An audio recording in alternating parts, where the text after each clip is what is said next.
Borninski, Good evening. Foster, Good evening. Ganguly, Good evening. Graham Hudak. Good evening. Chris is in attendance, Slavens, Good evening. and it appears as though Snyderman is absent. Please rise for the Pledge of Allegiance. Okay, great, thank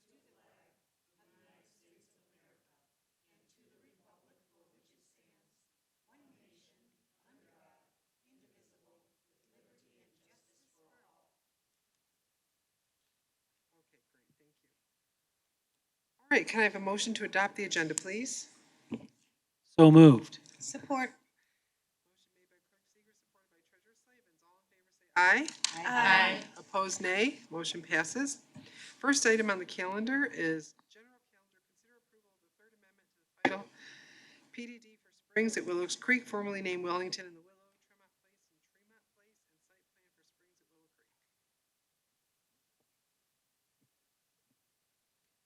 Willow Creek. Madam Supervisor, I move that the board adopt the following resolution for the approval of planned development district amendment number 3 and approval of the site plan for Springs at Willow Creek, formerly named Wellington on the Willow, Tremont Place, and Tremont Place.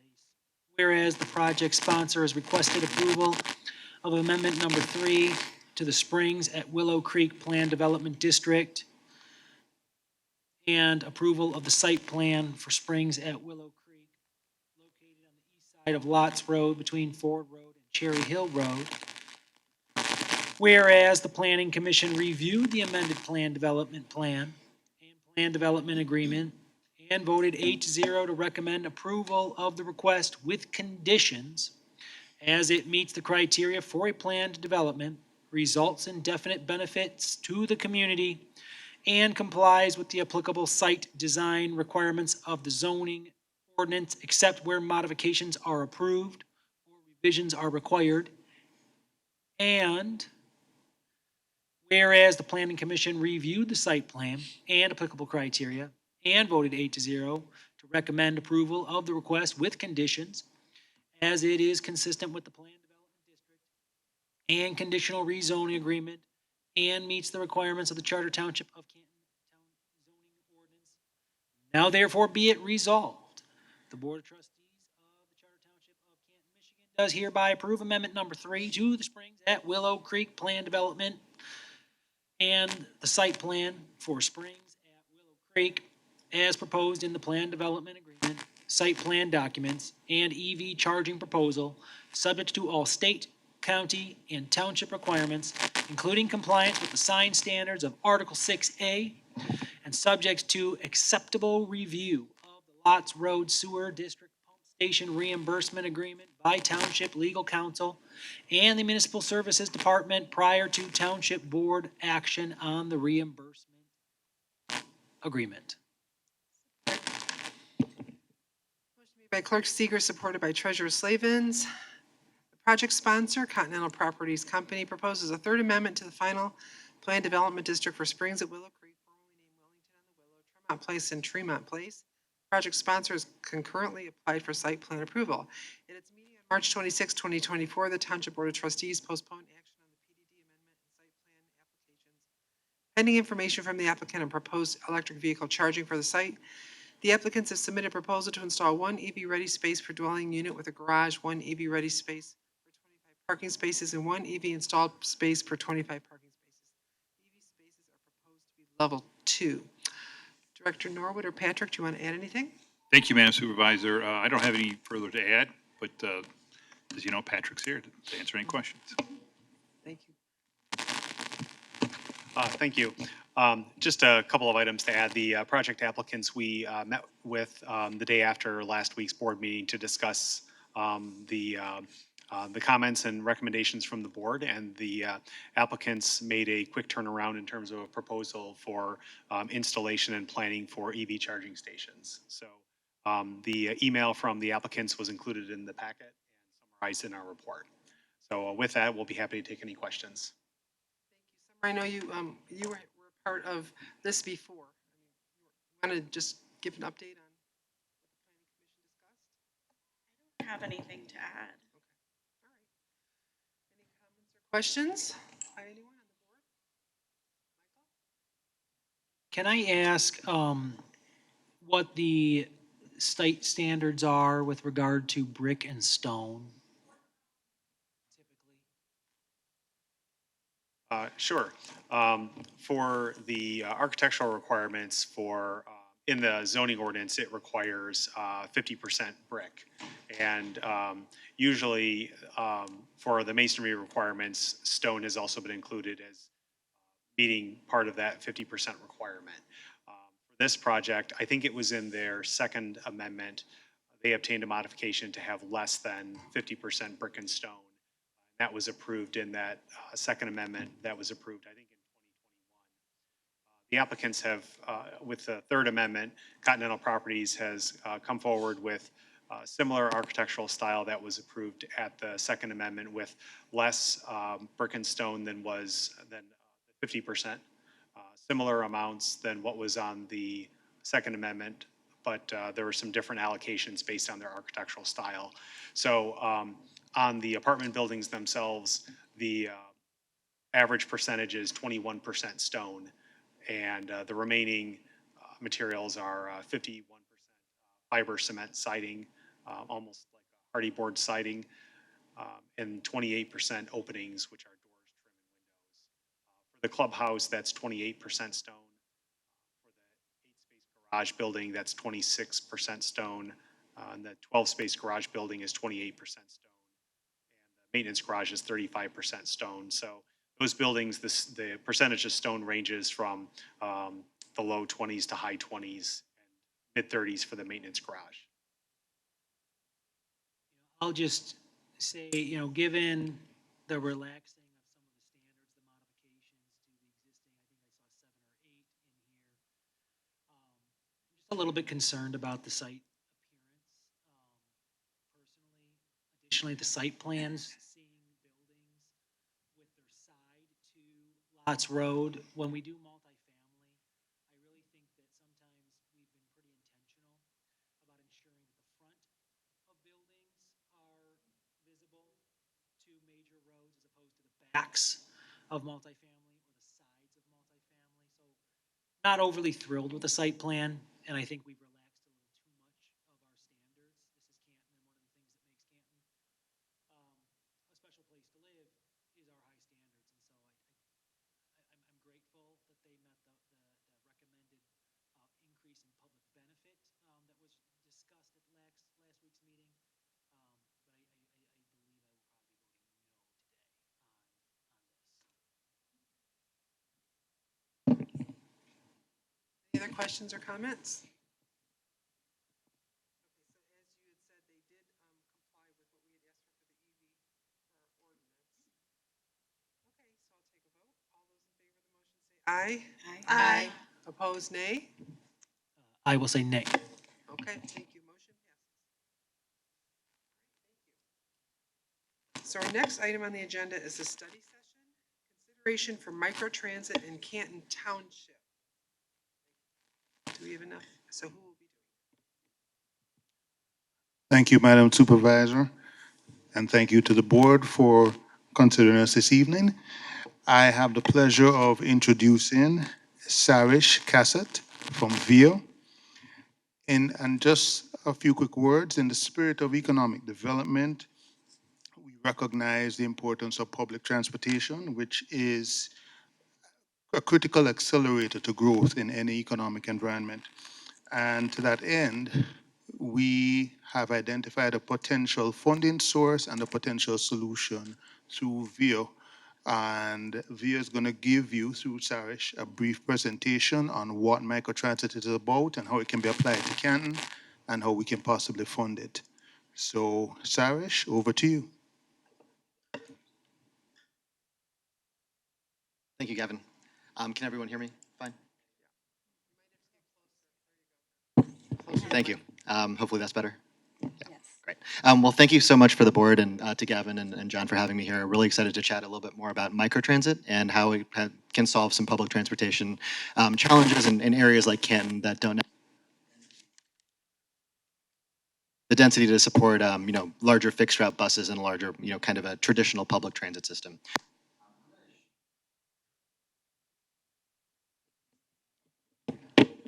Thank you. I'm going to share my screen here. I guess before we get going, does the group here have some general familiarity with microtransit and what it is? Would it be helpful to kind of take a step back and talk about the mode of transit, what it actually means? Right. Yes. Okay, perfect. Let's take a step back then. Um, As we think about just public transit more broadly, I think it's important to kind of understand the public impact of public transit and when public transit is robustly available, what impact that has to communities. And as we look at some of the statistics here from the American Public Transit Association, you'll see that there is generally a very strong economic, social benefit that communities of all kinds and shapes and sizes see when there is broad public transit available. You'll see that, for every dollar invested in public transportation, you get $5 in economic returns. Households, especially low-income households, can really save quite a bit of money by being able to use public transit more regularly to get to work. Home values are up 24% when they're closer to public transportation. And finally, from a safety aspect as well, just people being able to not have to rely on their own cars and being able to use a robust public transportation system, it's 10 times safer on a per-mile basis. And traditionally, when we think about public transit, it's large buses, right? So large buses and trains, things that you'll see with the SMART network or in Detroit. Those systems are what's been the foundation of public transit for a very long time here in the U.S. But as we've kind of moved forward, there's more dynamic and more flexible modes of public transit that have begun to evolve over the last decade, and one of those is microtransit, which we want to talk about here today. So as we think about microtransit, the first question is, what is actually microtransit? How does it work? So just to kind of read here quickly, microtransit is on-demand public transportation that uses technology to create dynamically routed mobility. So when you think about dynamically routed mobility and sort of on-demand transit, the first thing you probably think about is Uber or Lyft. And when you think about traditional rideshare services, microtransit is similar in a lot of ways, in the sense that it is on-demand. It comes to pick you up close to where you are. It drops you off close to where you need to go. But unlike these traditional rideshare services, I think microtransit has some very unique distinctions. So number one, rides are more often than not shared. Just like any other mode of public transit, if you hop on a bus, you're going to be sharing it with other people. Microtransit is also a shared service in the sense that as you're traveling from your origin to your destination, the technology is looking for other people that are generally moving in that same direction so that one vehicle can pick up multiple people along the way and then drop people off near to where they want to go. The accessibility is also a strong differentiator, I think, from traditional rideshare services. So when you think about requesting a traditional rideshare ride, it's typically difficult if you're in a wheelchair or if you have some sort of other mobility impairment. With microtransit, typically a portion of the fleet or the entire fleet of the microtransit vehicles are wheelchair accessible. So people who have mobility challenges can also use the service freely, unlike typical rideshare services. The fleet of vehicles too is actually a dedicated fleet. So unlike ride shares where near you could sign up for this rideshare kind of service and use their own vehicles to drive it, the fleet of microtransit vehicles is actually a dedicated fleet that's branded, it's wrapped, it looks very much like the city's fleet. So in Canton's case, it would have Canton's logo, it would have a specific name to Canton, and all those vehicles would be maintained and up to a standard that we think is really accessible and appropriate for a kind of a robust transit system. The drivers of these vehicles are FTA compliant, so they're drug and alcohol tested, they're background checked, they're trained to be able to deal with folks that are, are sensitive populations, people in wheelchairs or have, visual or other cognitive disabilities. And the fare too. I think if you've ever used a public transit or a rideshare service, you'll notice that the fares tend to surge when there's a lot of demand or if you're going to certain areas. With microtransit, it's a public transit mode. So just as if you're riding the bus and you're paying $250, typically the rideshare price for a microtransit ride will be similar to that public transit fare. So $2, $250. It's flexible depending on what the community thinks is appropriate. So I'll pause here for a moment. Any general questions on microtransit and how it works? I'll obviously spend a little bit more time on how it looks, but happy to answer any questions. Go ahead. And as we've seen our city partners deploy microtransit, I think there's a few different theses around why microtransit would make sense in a community. So number one, attracting and retaining employees and employers. So from an employer standpoint, this allows potential employees to have a very consistent way to get to work, no matter what time of day. It improves access to healthcare. So for folks that may not have access to a car or vehicle on their own, it allows them to get to primary care appointments or to other doctor's appointments generally to get quality healthcare. Unlike, general public transit systems where buses tend to run on very specific routes, the flexibility of microtransit allows it to cover more neighborhoods. And finally, just from a quality of life perspective, it tends to reduce congestion. It gets people out of single, vehicles and single occupancy vehicles. It also promotes safety for folks that are walking down streets that are very crowded and have to kind of rely on themselves to get from point A to point B. It's a really great option for folks to kind of be able to use a public system to get to their final destination rather than have to rely on walking. And I think one of the questions that comes up always is, why don't we just do big buses? Why don't we just do big fixed routes in a community or a city? That's what public transportation typically is. And I will say there's some, public transit in terms of fixed route buses and trains works really, really well when you have dense corridors and people getting on and off the buses fairly regularly. I think, from my perspective, and I think from BIA's perspective, fixed routes are always going to do better in terms of productivity and utilization when you have highly dense corridors where people are, living in concentrated areas. But when you have a more kind of spread out, more suburban area like Canton, there's I think benefits to having a much more flexible system. So, unlike fixed route systems where there's limited coverage to, where you can only really get access to a bus if you're living close to a bus stop, the microtransit vehicle can actually come to you and pick you up where you are and drop you off where you need to go. Typically, with a lot of bus systems, there's long wait times. So you're waiting maybe 30 minutes to an hour, maybe sometimes an hour and a half or 2 hours for the next bus to arrive. Whereas microtransit, typically the average wait time is 15, 20, 25 minutes. When you think about buses operating in low density areas, you may only get 1 or 2 passengers per hour in certain hours of the day, and that becomes a pretty expensive ride on a per rider basis. And as you're thinking about microtransit, smaller vehicles like sedans that are typically used, sedans or minivans that are used for microtransit, typically a lower cost per ride. And then the flexibility of microtransit is also, I think, a benefit for more, suburban and rural communities as well, in the sense that it's easier to expand a microtransit service area or contract it, change it, add more communities, remove some other communities, versus when you have buses, it's really difficult to kind of change the route of that bus on a year-by-year basis. And I'm going to show you a quick video here from one of our partners in Birmingham. So Birmingham On Demand is a service that's operated by the city of Birmingham, the Birmingham Transit Agency, BJCTA. You'll see some stats here, but I think it's a really helpful video to kind of conceptualize how microtransit impacts communities. And I'm hoping the audio works here, but if not, This is the Birmingham On Demand microtransit vehicle. This program has been going on for 6 months now in the city of Birmingham in a limited service area. And rides are $1.50 per ride anywhere in the service area. We've had about 15,000 rides over the past 6 months. I'm Counselor Johnny, and I'm riding with Birmingham On Demand. They are very valuable.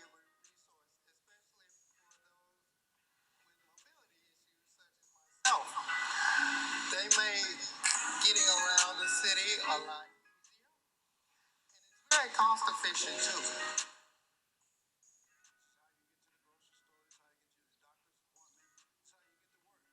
It's only $1.50. I'm Stephen Hoyt. I'm the chair of the Transportation Committee and the Council for District 8. And guess what? I'm riding with On Demand. I've been using Via to ride back and forth to the Max bus station. I also use Max bus and also the Via when I can't get a bus. As you see, it just got through raining, and they're a convenient alternative. The first thing I want to talk about is we've got some politicians that see needs in this city. And we've got counselors that was Darrell O'Quinn and John Hilliard that seen a need back in December of 19. Well, they said, hey, we need some better transportation in addition to our good transportation of Max. Hi, I'm Counselor Crystal Smitherman. I'm riding with Birmingham On Demand. So in order to use the service with Birmingham Via, all you need is a telephone number and a credit or debit card.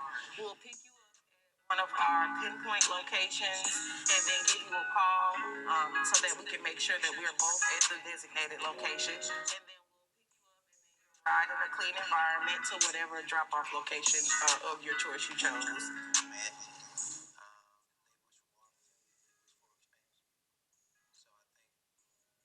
It's important that we continue the service, but we continue by expanding it as well, making sure more.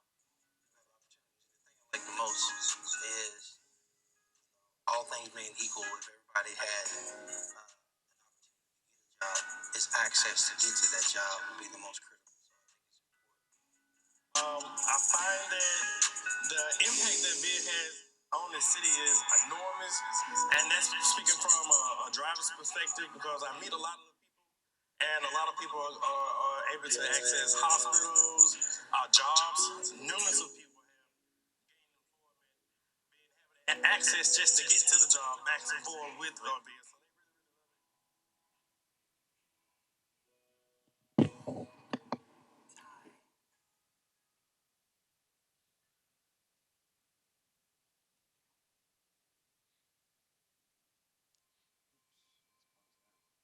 So hopefully that was a So hopefully that was a good sort of introduction to how a microtransit system can work and the impact that can have on a community.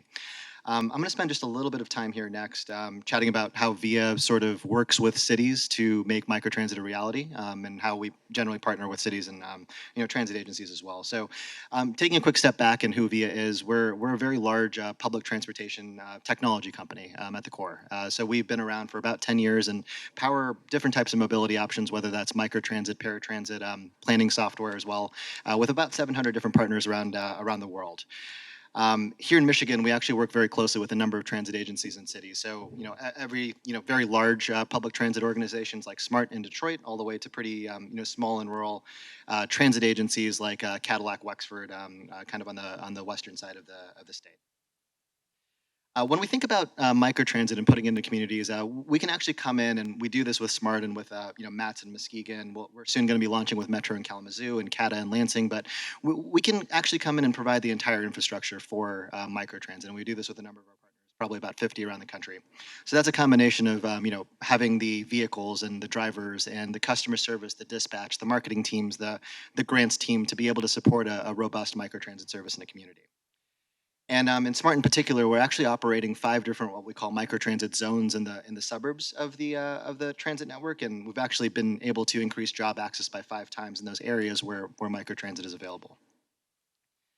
And in Smart and with Go2, which is our service in Muskegon, we get a lot of really great rider feedback, and I think that's important that it's having a true impact on the community. So you'll see things here like getting to shopping and to retail, getting to healthcare appointments, to be able to just have some levels of independence that folks in these communities have not had in the past. And I always like to highlight one of our riders here in Muskegon, Eric, who without having this service, was having difficulty, again, being independent, going to grocery stores, getting to healthcare appointments, and being in a wheelchair, that can be very tough if you don't have the ability to drive your own vehicle or don't have another public transit option. So this has provided him, a pretty incredible and I think pretty exciting level of independence to be able to, access community services and be able to move around more freely in Muskegon. And when VIA thinks about microtransit services, I think one important thing is that we want to always think about building locally. And so while we will bring the vehicles, we'll bring the drivers or the customer service and the dispatch, it's on us to bring that, but we'll be looking for all of those things locally.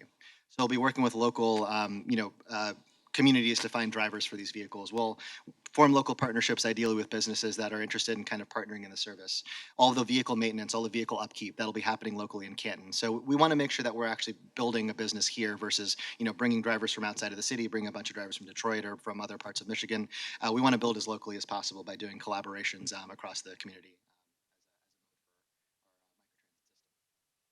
And when we do this really well, we see some pretty cool impacts. If you look at Wilson, North Carolina, where we're doing a microtransit service, 52% of the trips are actually taking people to and from work.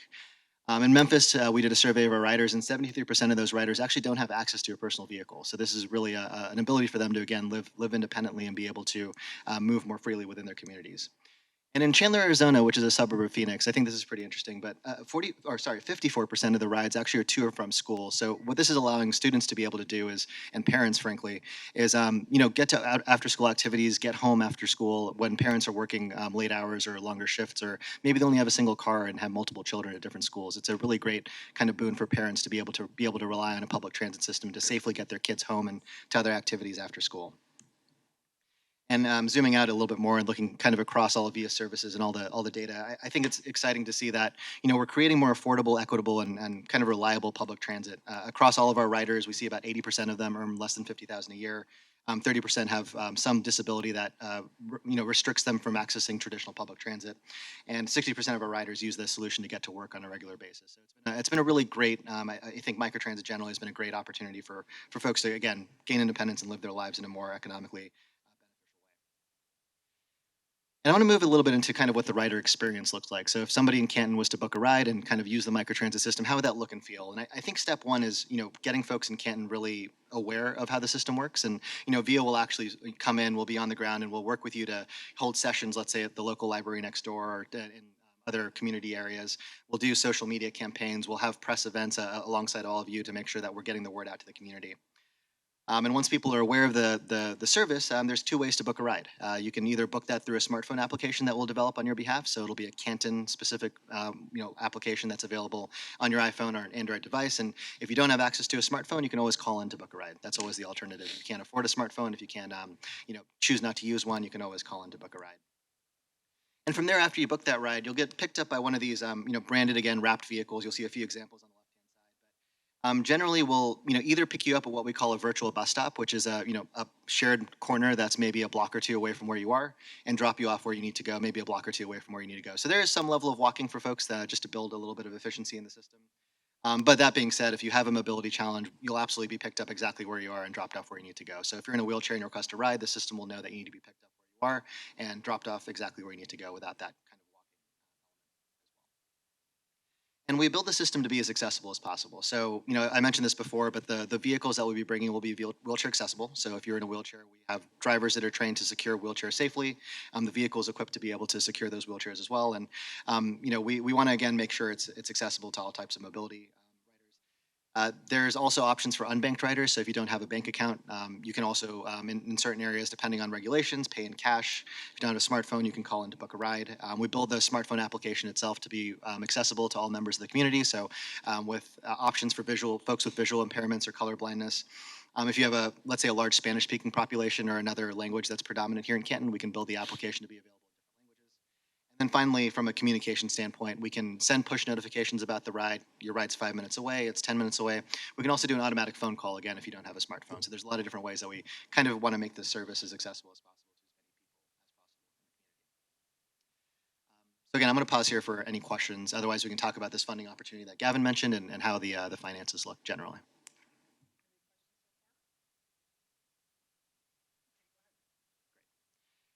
So what we're looking at right now, and what I think is really exciting, is that the state of Michigan and the Michigan DOT have come together to form this new grant program. And it's called the Equitable Mobility Challenge. And through this challenge over the next 3 years, there's $15 million available from MDOT and I think the OFME, which is the Office of Future Mobility and Electrification, for a variety of different types of mobility options. But one of those could be microtransit as an eligible. And if you look at the language, one of the things that this grant is focusing on is kind of addressing mobility gaps in a community. And as we look at Canton, I'll show you a few maps on the next few slides. But there's you can do some mapping, you can do some census mapping, and bring in some just general census information that I think supports the fact that there are mobility gaps in Canton that could be addressed by a microtransit solution. So, for example, if you look at car-free households, you can see that there's some pretty large pockets of areas within Canton that don't have access to a vehicle. If you look at where people are living with disabilities, you'll see the same sort of concentration in different areas where people are living with different disabilities, which may make them less able to use traditional public transit. If you look at poverty, there's definitely areas in the south part of Canton where there's areas that people are living under the poverty threshold, that people could use a public transit system to get to work, to get to healthcare, to access other essential services.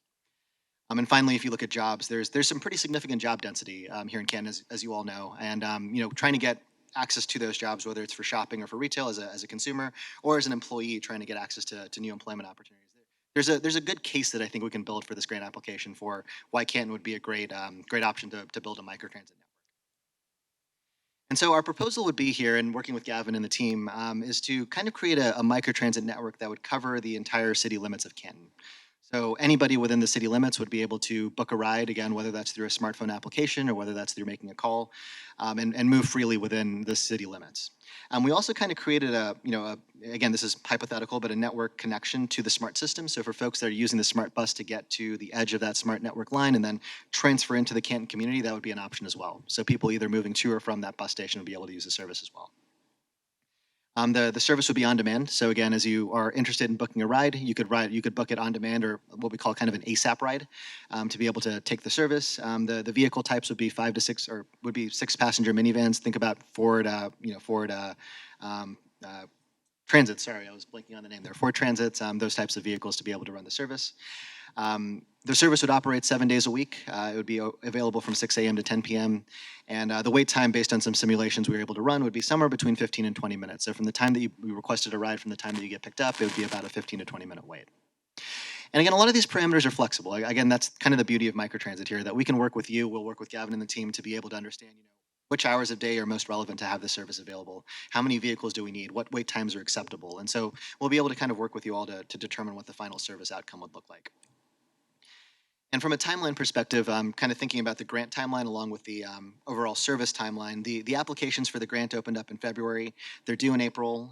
We expect, they don't have a specific date of when the awards will be announced, but probably in fall. Typically, with the timeline that we've seen historically, would be when the awards are announced. And then from there, we'd expect to be able to launch a pilot typically within 12 weeks or so, and be able to get that off the ground, spring of 2025, and kind of thinking about, awards announced to the time that the funding is dispersed. Let's assume that the funding would be available and the wheels would be on the ground in spring of 2025.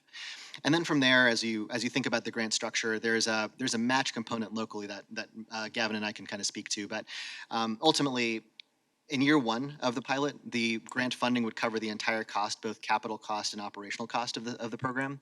In year two, the grant would cover 85% of the cost. And in year three, 70% of the cost would be covered by the grant. And so as we think about the local match component that would be needed to support the system, in year two, 15% of the total cost, and then in year three, 30% of the total cost. And to dig into the financials a little bit more deeply, and kind of year one, year two, year three. In year one, we expect that the not to exceed operating budget and capital budget would be $2 million, and that's a combination of the startup expenses to get the vehicles on the ground, the drivers trained, hired, the technology in place, and then the actual operational cost. The total cost would be $2 million. 100% of that would be covered by the grant funding from the Michigan DOT if you were to be awarded. In year two, the total cost would be $1.96 million. 85% of that would be covered by the grant, and I think 15% will be covered, or we need to be covered locally. That's about $294,000. And then in year three, the total cost would be $2.02 million, and the local match would need to be 30%, which is about $600,000. So the total funding that would be required over the 3 years would be $900,000, and that would support the pilot program here in Canton.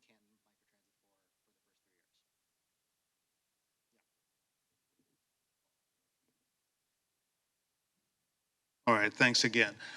Just to add a little more detail to this, VIA has presented to the DDA. This project started out as a DDA-specific project because we were looking at how we could increase the economic activity on the corridor, getting more people to work.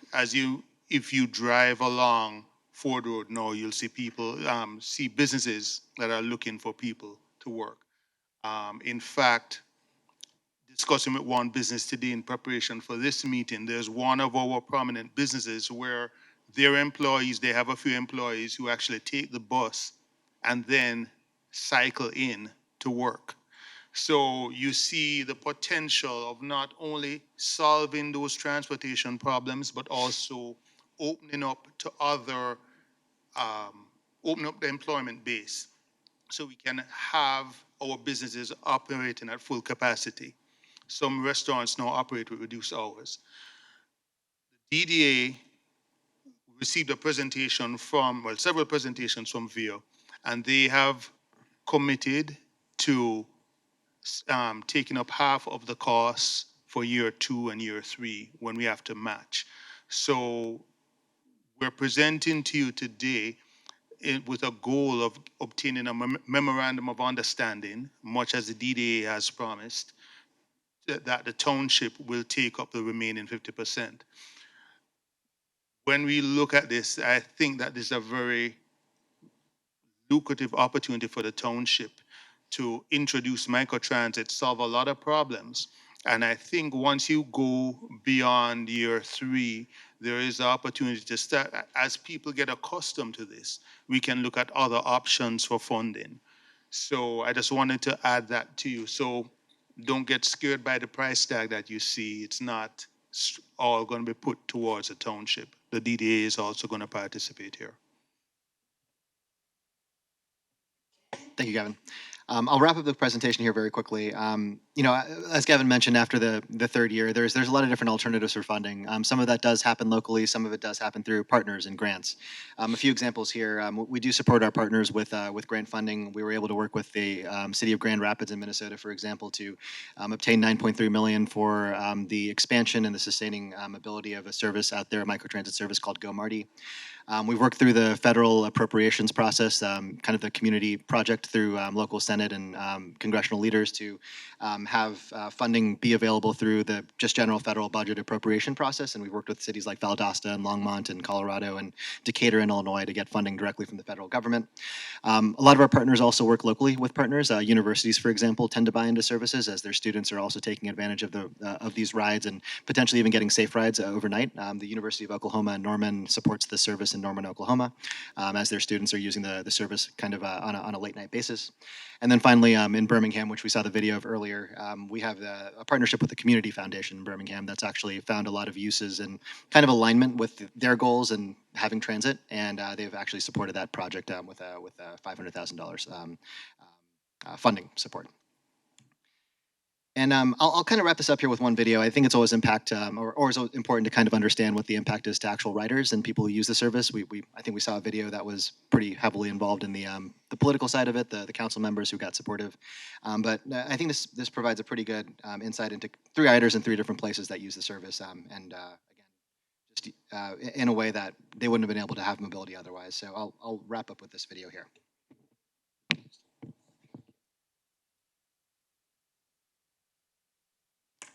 You don't have there's like a happy smile on my face every time ride via. You don't have pick you up.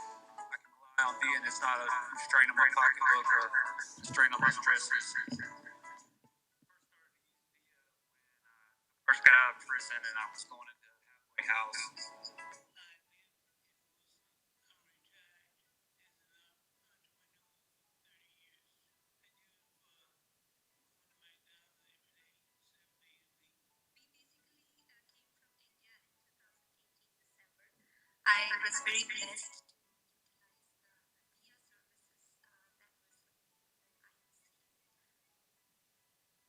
60 to $120 on an average week, I would imagine.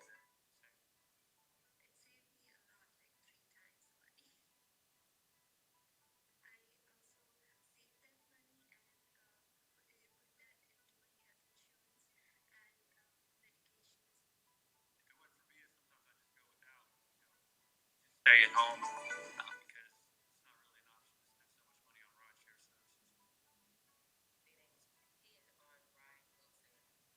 rideshare services.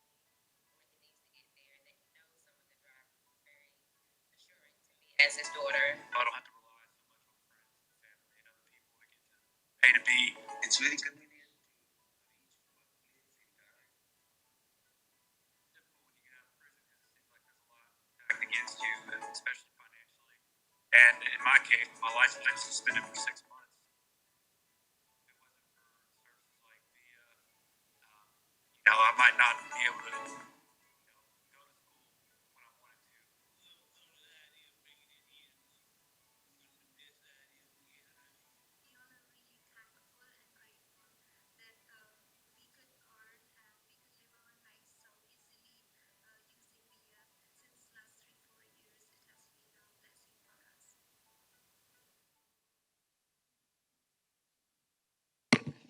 Thank you so much for the time.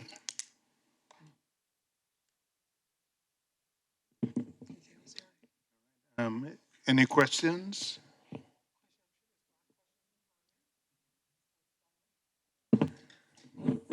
Thank you for the presentation. It was wonderful. I know we have Nankin Transit, but they're so limited on the time and even the amount of seniors that are able to use it. There's more need than there. So this is great. And I like the idea that this allows for a longer time from 6 a.m. to 10 p.m. So that's great. 7 days a week. Do you have any idea what the cost year one, it'll be zero, but I assume you're still gonna have passengers pay some fee? That would be my question.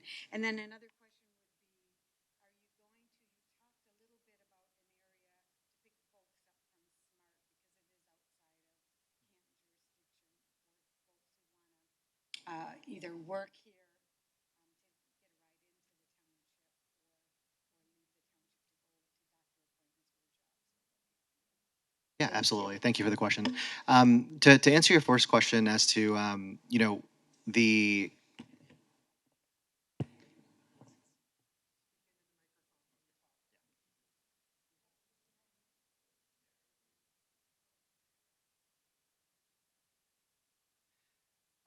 yeah, so the first question was, I think, about the fares that people would be paying. So, generally, our stance is that the fare for microtransit is typically similar to what somebody would pay for a general public transit ride. Obviously, there's not, general public transit here in Canton, so we'd kind of work with you to figure out what the right dynamic is for the fare. We have some of our partners that charge, $2, $1, $2.50. Some of our partners have a free service entirely where people can ride and get on and off without any cost. So we can work with you to kind of devise what a fare system might look like. It could be based on a per trip basis. It could be that it's a different price for youth and for seniors. It could be that if you have a +1 with you, that +1 is free. There's a lot of ways to sort of devise a fare structure, but ultimately that'll be up to you. The cost that we looked at over here is not inclusive of fare, so there will be a little bit of fare revenue that comes in. I will say that public transit generally, we don't think about it as a system that ultimately can pay for itself unless you have places like New York City where there's thousands of people getting on the subway very regularly. I think generally with public transit it's subsidized to a certain degree, and I think the fare revenue can be a part of the payment of the system, but there's also going to be things like grants and things like local budget and FTA money that goes towards funding a service like this. Yeah. So the connection to SMART, I think, is also really important. Was the question more around how do we create that connection, or what's? Yeah, if you're going to have someone who gets off of Yeah. SMART, I believe it's in Wayne, at that spot. to Yeah, take 'em into that's kind of one of Canton. the exciting kind of flexibility points of microtransit in the sense that we have this kind of zone, right, that's covering all of the city limits of Canton, but you can also create kind of call it mini zones, if you will, or islands outside of that main zone that allow people to still request rides within those smaller islands. And so if you do get off a smart bus, let's say you're in that kind of smaller zone area, you can still request a ride. You can't take that ride anywhere, between the main Canton area and the bus stop, but you can go to and from that bus stop. So from the bus stop to anywhere in Canton or anywhere in Canton to that bus stop is kind of the travel ability that you have. Just to add, on the app, the rider can basically map their whole trip. So from their, let's say from their residence, they can see, okay, from this time to this time, this is how long it should take me to get to the bus stop, and from there, what the smart schedule is, and vice versa. So they have an idea of when they'll get home and when they'll get to their other destination. Thank you for this. This is really interesting, and um, I'm actually kind of thrilled to hear all about this. I first of all was wondering if you could send us your presentation, Yeah, absolutely. and then this is a request that if we're considering, and I know you said connection to SMART, hopefully. But if we're talking about the population in Canton, on the very west side of Canton is Washtenaw County, and many, many, many people, and I know Mr. Miller will agree with me, many people in Canton go to Washtenaw County to the University of Michigan or to Trinity Health for healthcare. And if there's any way to tap into those, it would be really important, I think. I'm also wondering, let's see, I have several questions. And so this is more probably for Gavin, but would this only happen if we got the grant, I'm assuming? Yes, there are a number of, we keep looking at it at different gates. So we celebrate each gate we come through. This is another gate that we're at now. So hopefully we'll have a positive outcome. But without, we wanted the DDA support, which we have. We'd like your support, which this will allow us to make a proper application because we can't make an application without the memorandum of understanding showing that the gap is going to be covered. And to your earlier point, as we develop this, and as Sarish mentioned, we can expand. And we are trying to engage other municipalities, but given the short time frame that was there and the April 14th deadline, we are trying to at least get this in place. And we'll continue interacting with the other municipalities to see if they'll join. Okay, I would also urge you to perhaps engage the school district because they have students who are covered by the McKinney-Vento Act who need transportation but often do not get bus transportation. They have alternative that they use. That's actually really, we actually partner with the Detroit Public Schools I for saw that, McKinney-Vento students, and I think that's a great idea. Yeah. And then I was wondering, so if, I just want to understand and clarify, for the first year, we'd still be charging fares most likely. So what happens to that fare money? Yeah, so generally from our perspective, we can, from VIA's perspective, we would still, the invoices would not say zero necessarily, right? Because you would have the grant funding at the city level or the DDA level. And from there, you'd use the grant funding that you receive to pay those invoices. Now, we could provide the fair payment to you net of those invoices. So instead of, let's say, being invoiced, I'm using numbers here, $100, you'd be invoiced $80 because there is $20 of fares that we captured that month. And so there's different ways for us to sort of incorporate the fare structure. We can also have you just collect the fares directly. And so a lot of our partners just set up accounts like, let's say we're accepting credit cards. We would have the city or the DDA set up an account with Stripe or one of the payment processors. And so anytime anybody swipes a credit card, the funding would actually go directly to you. There's options in that Okay. case. Thank you.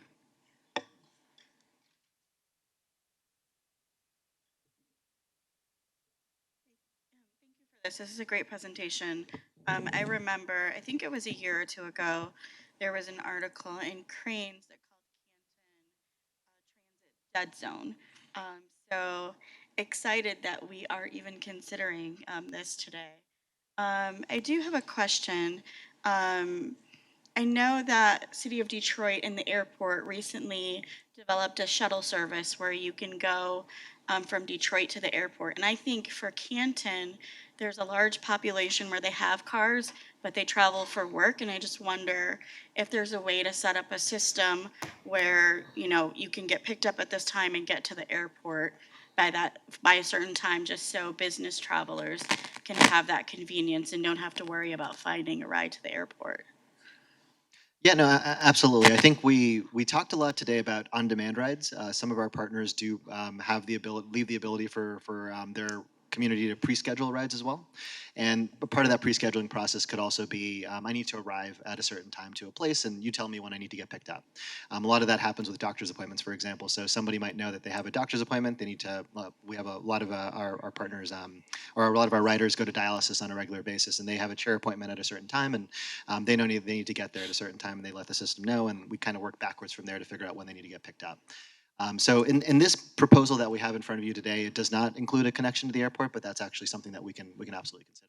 Like Gavin mentioned, we've thought about places like Plymouth and other surrounding communities. It's all a function of just size of the area, how many vehicles we need to serve that with a good quality of service, and what the budget would be to kind of make that work. And so, again, the flexibility is there. We can design a service however is needed.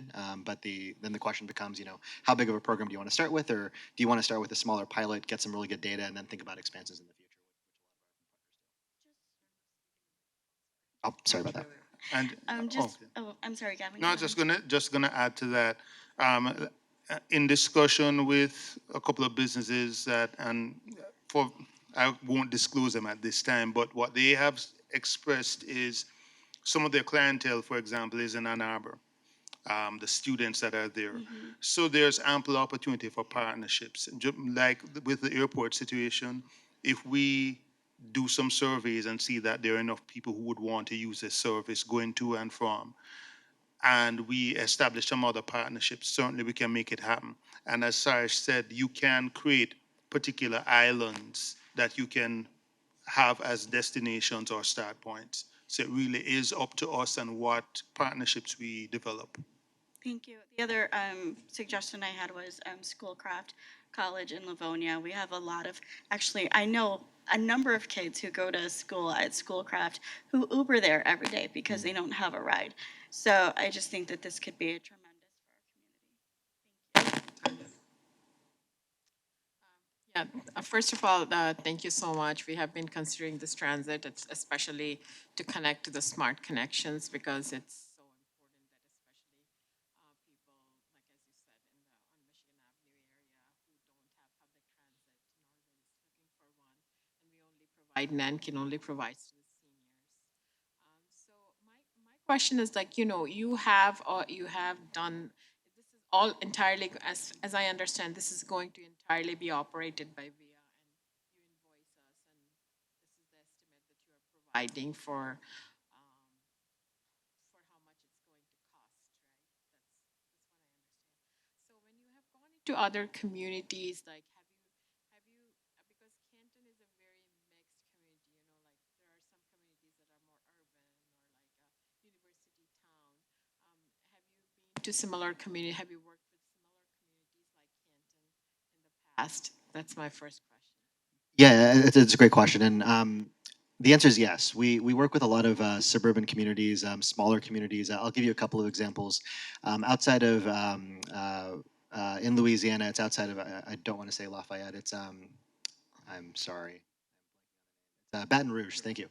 Outside of Baton Rouge, there's a suburb called Baker, Louisiana. It's a population of about 10,000 people, maybe 12,000. It's a smaller community, and we operate a microtransit service there that does a lot of things that we're talking about here as well. So lets people have mobility around Baker, so they're able to get to doctor's appointments, to grocery stores, to just essential services, but it also connects back into the Baton Rouge transit system, into CATS.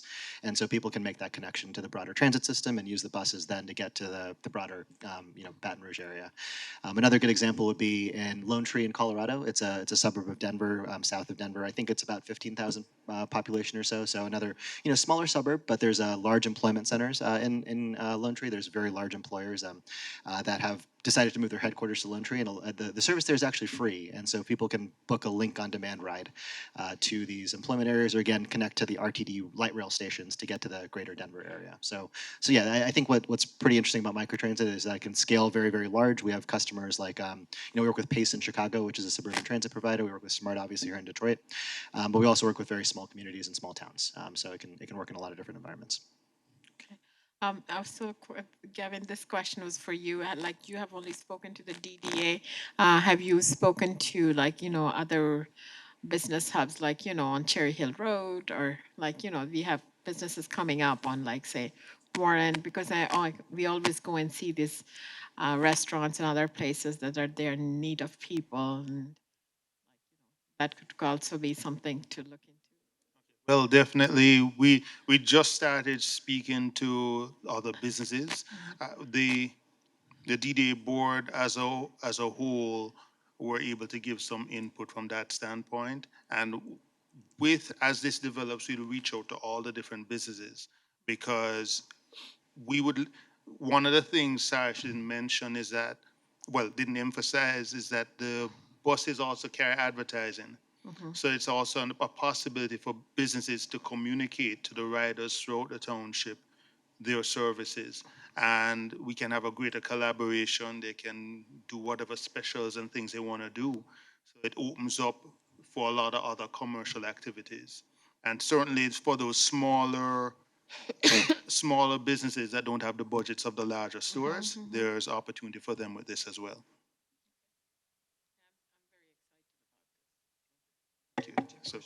So hopefully we will have a successful MOU. So I'm looking forward to the feedback. Thank you for that. So I am I'm just kind of trying to wrap my head around this. I have been concerned about transit for a long time, about the success of our region, the success of our communities, how we support our businesses, how the residents can get to and from where they need to get to. But the concept of microtransit is relatively new to me. So I was just kind of curious about like the overall cost of the system. So I understand we want to go into an MOU where the township is agreeing to cover a portion of this 3-year pilot, and we are splitting the costs with the DDA. It looks, there was a slide that looked like we're spending, was it like 1 point, was it, is the system, we're estimating it's gonna cost $1.5 million annually to operate? Is that what I saw? And then about 2 million per year. The first year would be fully covered. So it's 2 million, roughly about 2 million per year. First year is fully covered. The second year, I believe it's just short of 300. So it's like 290 something thousand that will be split between the two entities. And then the third year, I forget. About 600,000. Yeah, about 600,000. So it would be split between the two entities. So 300. Well, there's opportunity within that time. Again, that is just the basic framework. We can utilize that time to also develop other funding sources, other partnerships. So to the extent this is just like the bare bones worst case scenario, we'll be actively looking to see what other partnerships we can develop, what other funding sources we can develop. We are limited because of the April 14th timeline. So that's why you see things structured as they are. We just happened to, late last year, encounter VIA, and then just about a month and a half, 2 months ago, we identified that funding source. So we jumped on it to make sure that we could take advantage of it. I will never forget the conversation I had with then Economic Development Director for Wayne County, Khalil Rahal, when he said that he was there back in the early 2010s when Amazon was looking for a second headquarters, and Detroit was one of the 2,000, I think, metro regions that are 200 metro regions that applied for this, and we were in the top 10 finalists. And when he picked the CEO of Amazon up from the airport, having flown in from Washington in a vehicle, and he said, "I want to take public transit down to Detroit to the Guardian building, so I can get a feel for what my employees will be going through." And the response was, there is none. That was the moment that Detroit was no longer a top 10 finalist for the world headquarters. That story stuck with me, because it's an admission of a regional failure. What concerns me, and I'll just be frank about this, is I don't know that this fills that gap. I worry about the kind of like the piecemealing of transit that we do in the region, without like combating this as an infrastructure issue and really aggressively tackling it that way.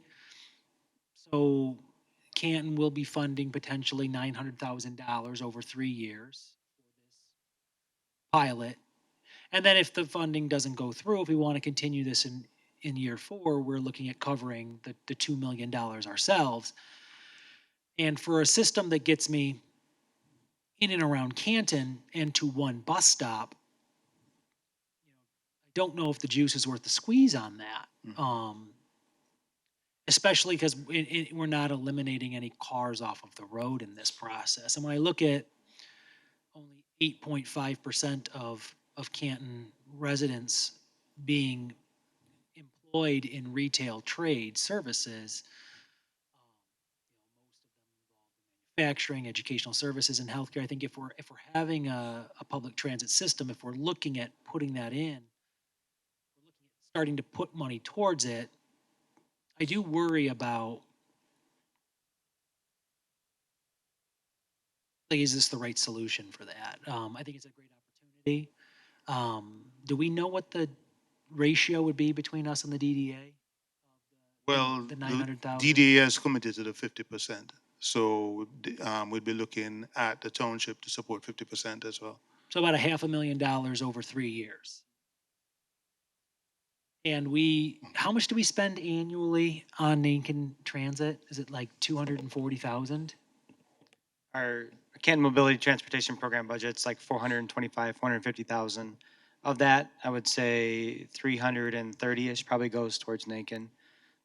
We also house our own mobility program with passes for riders that we reimburse Nankin for, so that's the other portion, majority of that budget. So about 425 is what it's been annually. Yeah. Okay. You know, which in the future could be part of the consideration for funding. You know, Canton, without getting too detailed about, I mean, that's a pot of money that is available to be considered, right, for different methods of transportation for our residents. I know we've spent time going through 5-year projections, looking at budget, looking at board priorities and things like that. So I look at this commitment of potentially spending $500,000 over the next 3 years and just kind of curious, Canton is one of the few communities that does not have a designated millage that pays for transportation. And so the general fund potentially bearing out the annual cost of 400,000 for Lincoln and then an additional 500,000 over 3 years. There's a lot to put on a pretty modest budget that we have. But I mean, I mean, the DDA's on board, and we can figure out internally what we're willing to give up to do this. I think that's where we have to think about the discipline around that. I think it's a good idea. Just to also put on the table as well that there is an opportunity cost. Right now, there's a drive through Michigan in terms of bringing in businesses and companies from outside. Oh, before I forget, let me also recognize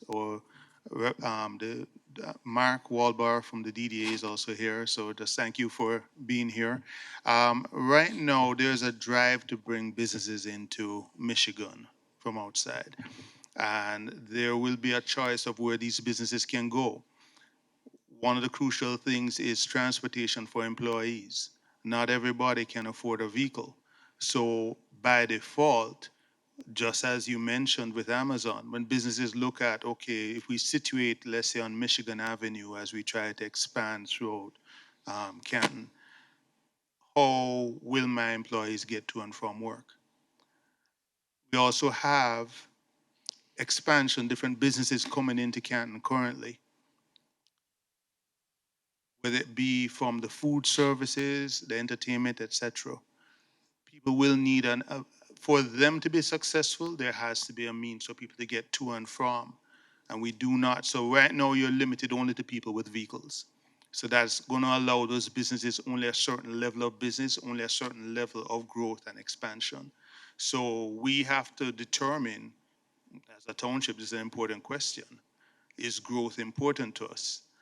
For the recent college graduate, which is the lifeblood of communities, if they coming in, their cost of just coming back and living in Canton is going to involve, I'm going to need a car if I need to get around and do what I need. If my job's in Detroit or my job's anywhere else, I'm going to need a car.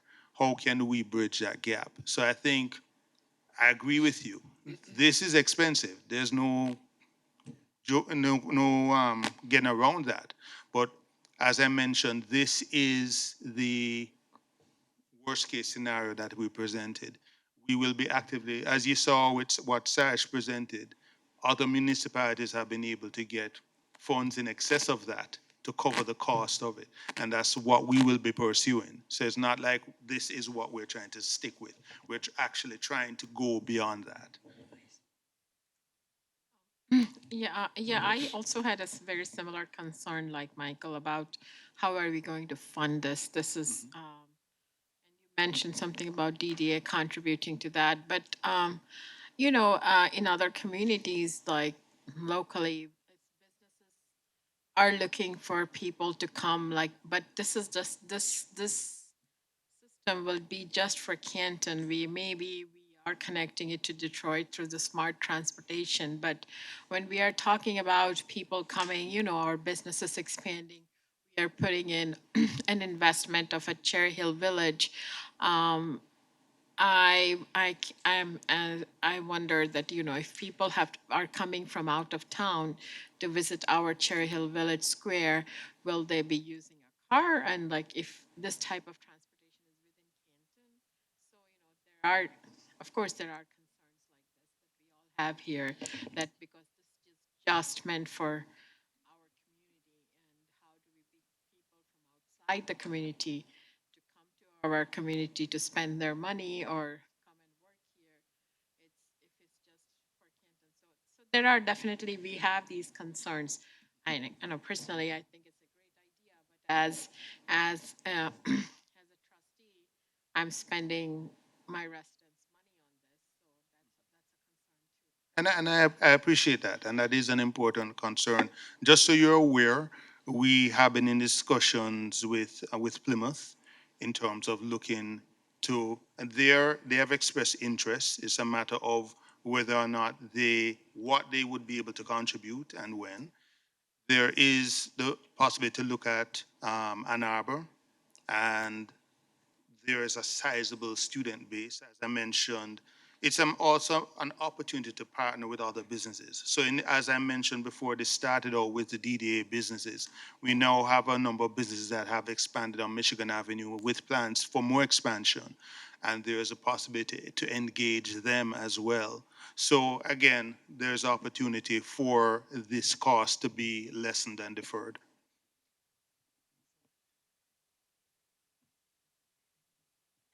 I guess I'll just say that we can only control what we can control. And the transportation system that we have right now doesn't work for so many people. And we have an opportunity to test something to see if the public is responsive to it. And I mean, yes, it costs a lot of money, but we haven't explored yet all of the alternatives to funding it, which I believe I believe is out there because I believe businesses want there to be a transportation system in Canton. And, I was a supporter of the regional transit when it was on the ballot, but it failed.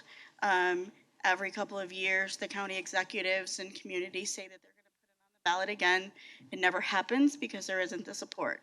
And so, right now, we have an opportunity. And I feel we would be foolish if we didn't take advantage. Less and less people in my previous life, less and less people, younger people are driving. We do see sales drop for the younger people.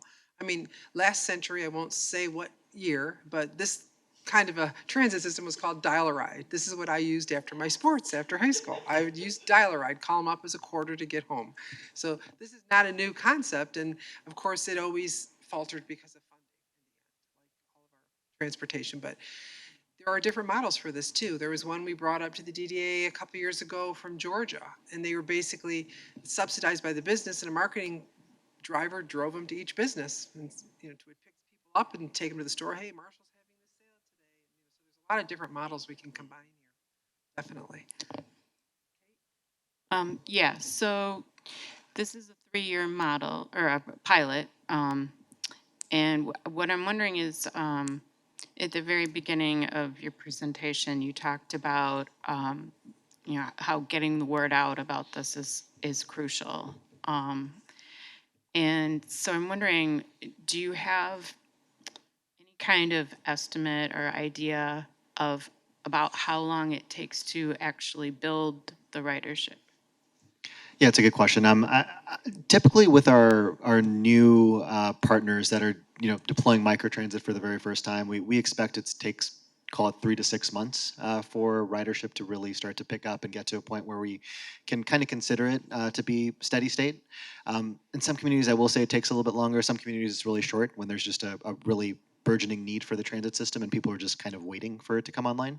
But I would say generally 3 to 6 months. And then from there, what we do pretty consistently with our partners is we analyze the data alongside you. I think what's really important is kind of getting a sense for where people are getting picked up, where they're getting dropped off, kind of getting that graphical information to get the data, which is really important in any pilot. And so at the end of your, 6 months, at the end of a year, at the end of, 15 months, and so on and so forth. We want to come back to you with all that data. And you'll have that at your hands at whenever you want to, but we'll do more formal presentations around what we're seeing in the data, what travel patterns look like, what's working, what's not working. We don't expect the pilot on day one to look exactly like the pilot does in year 2 and year 3. I think evolution of this thing is going to be very important, and I think it's you don't want to keep banging your head against a wall that's not working. Let's be flexible. Let's start to move things around if it makes sense. We start to hear from other communities that they want to buy in. Let's start to think about what that looks like. Or we see parts of the Canton area that are not using the service. Maybe we shrink the area and therefore shrink the cost. So there's a lot of different things that we want to do throughout the pilot period to really get a sense for how are people using the service, what's effective, what's not effective, and how do we adapt. Okay, yeah, and my next question was going to be, are we going to be getting the data on, how it's going, and it's glad you mentioned it. So I think it would be crucial for us to be able to evaluate and see that data on a regular basis. I think what's really sorry, I don't mean to kind of speak out of turn here. One of the things that's kind of interesting is that we've seen a lot of our partners, and I can mention one of our partners in Texas, for example. They've been using microtransit for the last 5, 6, 7 years at this point. They've started to see pretty significant travel patterns in very concentrated areas, and now they're considering, does this actually make more sense to put an actual fixed route bus in place? They've seen that people are generally moving from this area in the west of the city to this point in the east of the city, and there's enough concentration of demand and travel pattern that they're actually considering that maybe we turn this into a fixed route, and that could be operationally more efficient, and use microtransit to kind of get people first mile, last mile to that route, but not, but really have this kind of concentrated fixed route during certain times of day. So I think, we can make a lot of assumptions. We can do a lot of modeling. This is what we do. We do a lot of simulations and things like that to get an understanding of how people move around. But ultimately, we want to let the data guide us, and that data could guide us to a lot of different conclusions. But we want to, figure out what that is and how people actually take on that service here in Canton too. Electric vehicle shuttle. So are you looking at that also? Because where would you keep the vehicles overnight? Model they showed us before, they would plug in overnight, then they would drive people Yeah, the way we've looked at it right now today, in this specific presentation and kind of cost proposal is not electric vehicles. It's more traditional Ford Transits and traditional minivans. We do operate different types of vehicles as well in different areas in the country. So we do electric vehicles, we do hybrids, we do autonomous vehicles in certain areas. I mentioned Grand Rapids, Minnesota. I think we have 4 or 5 autonomous vehicles that are running that program. So there's a range of different types of vehicles depending on what the kind of the goals are. In California in particular, there's a lot of grants out there for EVs, and so a lot of our partners in California choose to use electric vehicles for their services. So we'd be absolutely happy to kind of think about what the right path is forward in terms of a fleet model for you all. It kind of is up to you as well. So in a lot of our partners, we work with our partners that have a predefined lot where they keep the police vehicles, they keep other kind of city vehicles, and we can kind of take some space if there is space to use it. Otherwise, we very regularly find our own facilities to be able to store vehicles, maintain vehicles, charge vehicles if needed. In Smart, I believe, for example, we have our own facilities that we've procured to be able to have those vehicles kind of maintained and on site. Well, since you work with Smart,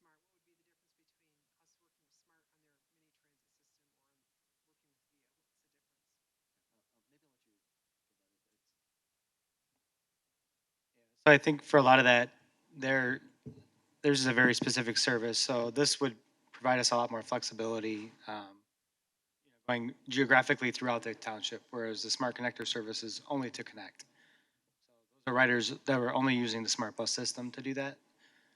So this would allow our residents to go within the Canton borders, go basically anywhere but the bus stop, whereas Smart service currently doesn't allow for that.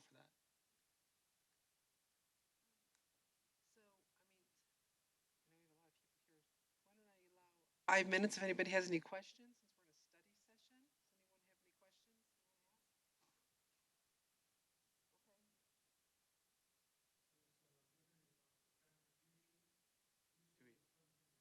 Want to use the podium? Yeah, sorry, just so that we can get it on the recording as well.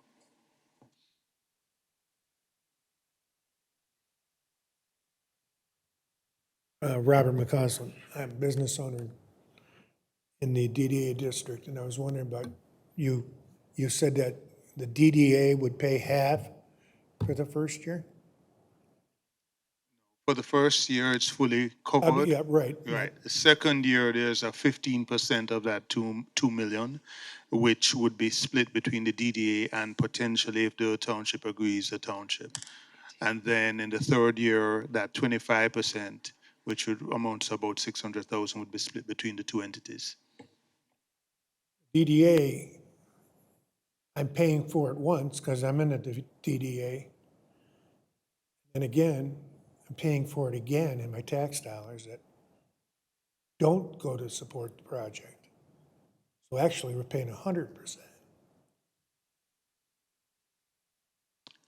Percentage of my tax dollars from the DDA need to be used in the DDA. You're going to take how much of that in the second year? Well, one of the things that will need to be considered is that the bulk of the businesses where people will be shopping and the major destinations are Ford Road. Most of the businesses are structured on Ford Road. So the DDA corridor, where we have most of our businesses, stand to gain the most.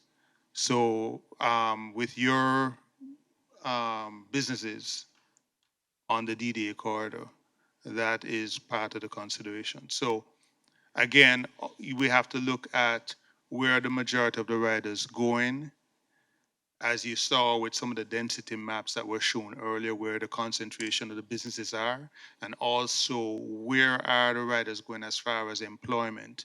Most of them are going to primarily, we do have some business, we do have business activity on Michigan Avenue and some other areas, but primarily the Ford Road corridor is where you're going to have most of the riders for commercial activity and for employment.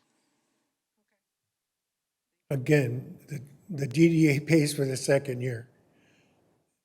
And I pay for, The service is going to be and I'll each pay for the year. third year again. Because the service will be provided each year. Well, Yeah, just, and we got to get the math right. you Yeah, know? I think he got And if- it, Bob. I think he got it. We're going to look for continual funding. Just one, I think we just got one what you more said. question. If this was such an opportunity, wouldn't you think a small business would start from this with 6 vans? 6 vans and a good set of software, I could put it together for less than $2 million. Okay, subsidizing. Okay, and we can take more comments during the public comment area.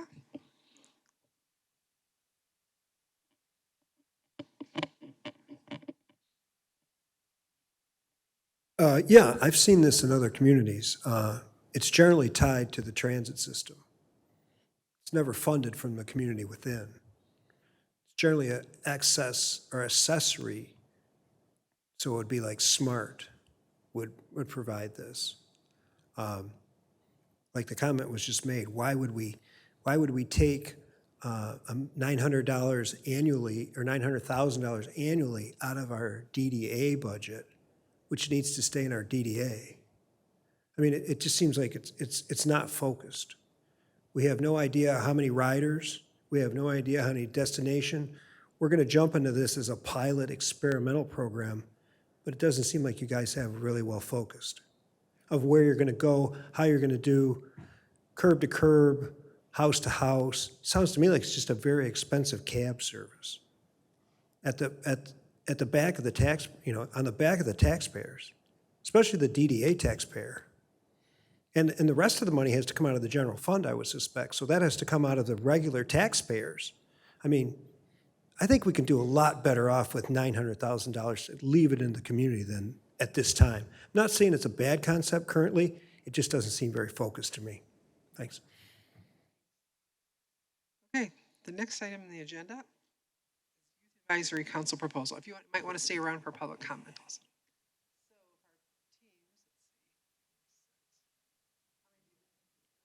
Yeah. I was What going are to your say, next, what are your next steps? Yeah, Will so you guys come up be- and take a step? before we move on, yeah, just kind of in closing with this program. So as we've said, looking for the board tonight to be willing to support an MOU to authorize the supervisor to include that in our application. If we were to be approved by MDOT through our application, that would then come back to the board for acceptance. So this is to get us to the point of application. We just want to make sure everybody understands tonight. So we're looking for general support and a comfort level to do that. So if that's the case, then we'll proceed with the application. We're working with our grants consultant. He has provided a ton of information to help with that application. We're gaining letters of support, so we'll make a typical grant application for that. And then once we hear back, again, we would come back to the board then so we could always turn it down, should we choose to do that. But it'll also, during that time, we can continue to look for other sources, partners, et cetera. So that's what we're looking for tonight. I move that we support an MOU.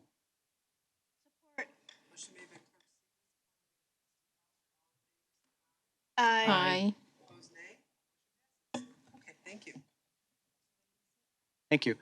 So next up is our Youth Advisory Council. Tonight, this is a community development night. You're getting to meet and see a lot of our staff and programs. So I want to thank Gavin and Cyrus for the presentation and joining us tonight. And then next up, I will let the staff kind of introduce the Youth Council. It looks like there's a presentation. So. Okay, thank you. So when you speak, please speak into the microphone so we can pick it up. You have to speak directly into the microphone.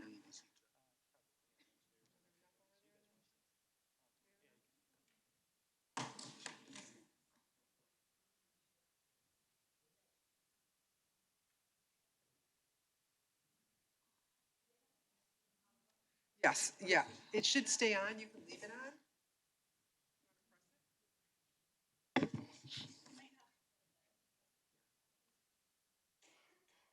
Hold it for a couple seconds till it comes on. You'll see numbers across the screen. So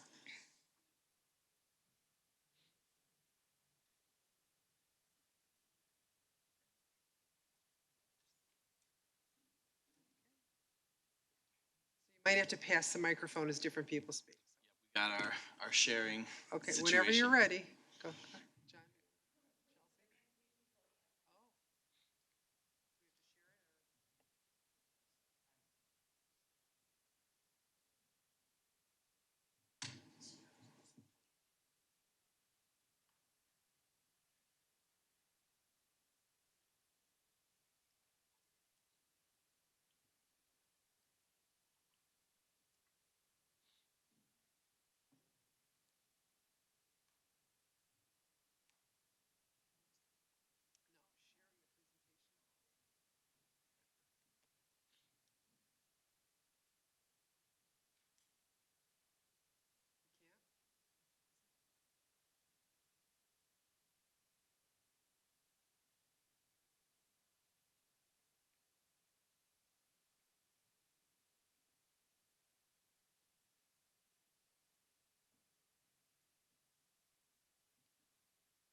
All right, good evening. My name is Scott Cardell. I'm one of the youth services programmers that helps oversee the Canton Youth Advisory Council.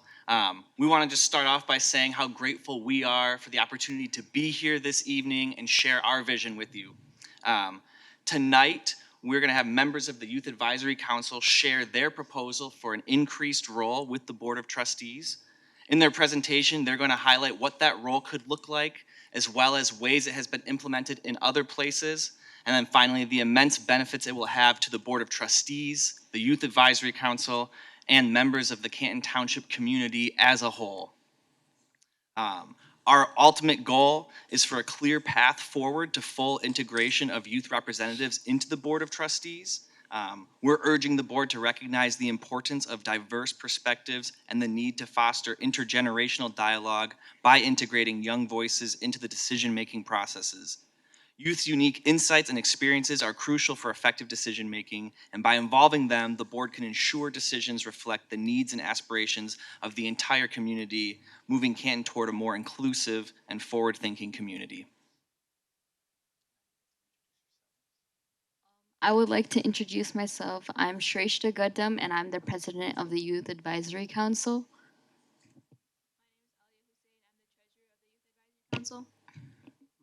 Don Ariaga Silva. I'm the Public Relations Chair. My name is Neha. I'm a current sophomore, and this is my first year on YAC. And I'm Richard, and I'm another sophomore board member of the Youth Advisory Council. As of January 2024, YAC has already been attending Board of Trustee meetings on a monthly basis and has presented as an agenda item on bi-monthly basis. Also, new to this calendar year, YAC has begun reviewing RBAs and developing questions that are then presented at the board meetings. The requests being made today are not so far from what we have already taken on. New tasks such as roll call, reading RBAs into record, and presenting their questions during the meeting agenda rather than a public comment will increase YAC's visibility and serve as a first step to greater involvement in board proceedings while also easing the workload of board members.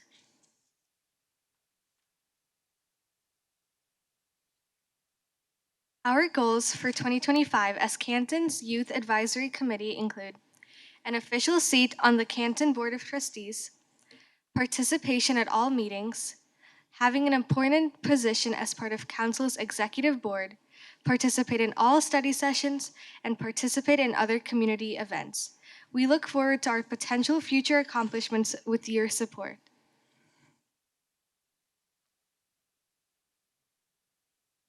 YAC recognizes the need for training and professional development prior to implementing this change. YAC recommends these three potential avenues for maximizing youth's ability for effective participation. The first one will be shadowing. Opportunities for YAC members to shadow city officials and get behind the scenes experience in different departments, developing greater knowledge of municipal functions and services. Case study on board processes.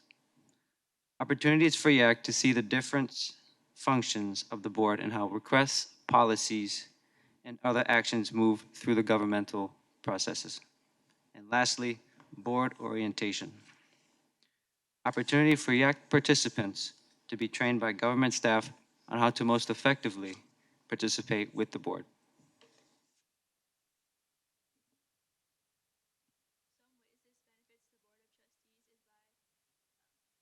Demonstrating the board's commitment to youth, creating long-term impact of increased youth involvement in civic engagement, allowing youth to offer new and innovative ideas, serving as liaisons and promote communication between Canton youth and the board, increasing racial and ethnic diversity in addition to age diversity, leading as examples for other youth in the community, help meetings run more efficiently in new roles, offer insights and new perspectives to current community issues, and raise youth awareness of functions of local government.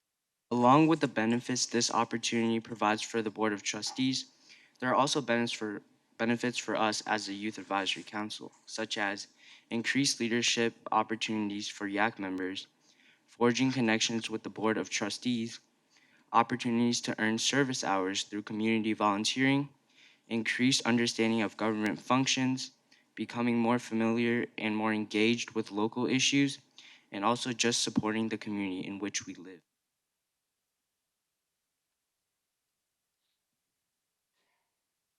Along with the benefits, YAC has also taken time to outline some additional considerations that may need to be made for the participation with the board. Time and transportation. YAC is comprised of students who are often involved in multiple groups and clubs, and of course are attending school with all the associated responsibilities. Because of this, our time is not always our own, and we understand this creates a possibility for schedule conflicts or constraints. YAC addresses this possibility in the following ways. First, a board member of 15 members between whom we have always been able to find availability for our tasks. Second, having a system where members sign up for the different responsibilities in advance, giving them time to plan accordingly. And third, this year, in addition to the review of the bylaws, YAC members were also given a time commitment estimate to give them a realistic idea of how much time will be involved with YAC. Considerations from the board to aid in YAC participation might include having a firm ending time for YAC attendance at meetings, time for homework or dependency on transportation from parents or adults with their own schedules may require members to have a consistent time that they have to depart from the meetings. Agendas typically having meetings end at 9 o'clock, which is a time that attendance can aim to still stay. The option to attend virtually, the ability to attend meetings virtually would potentially eliminate limitations due to transportation and would also limit scheduling conflicts as members would not be able to travel to the municipal building and back home.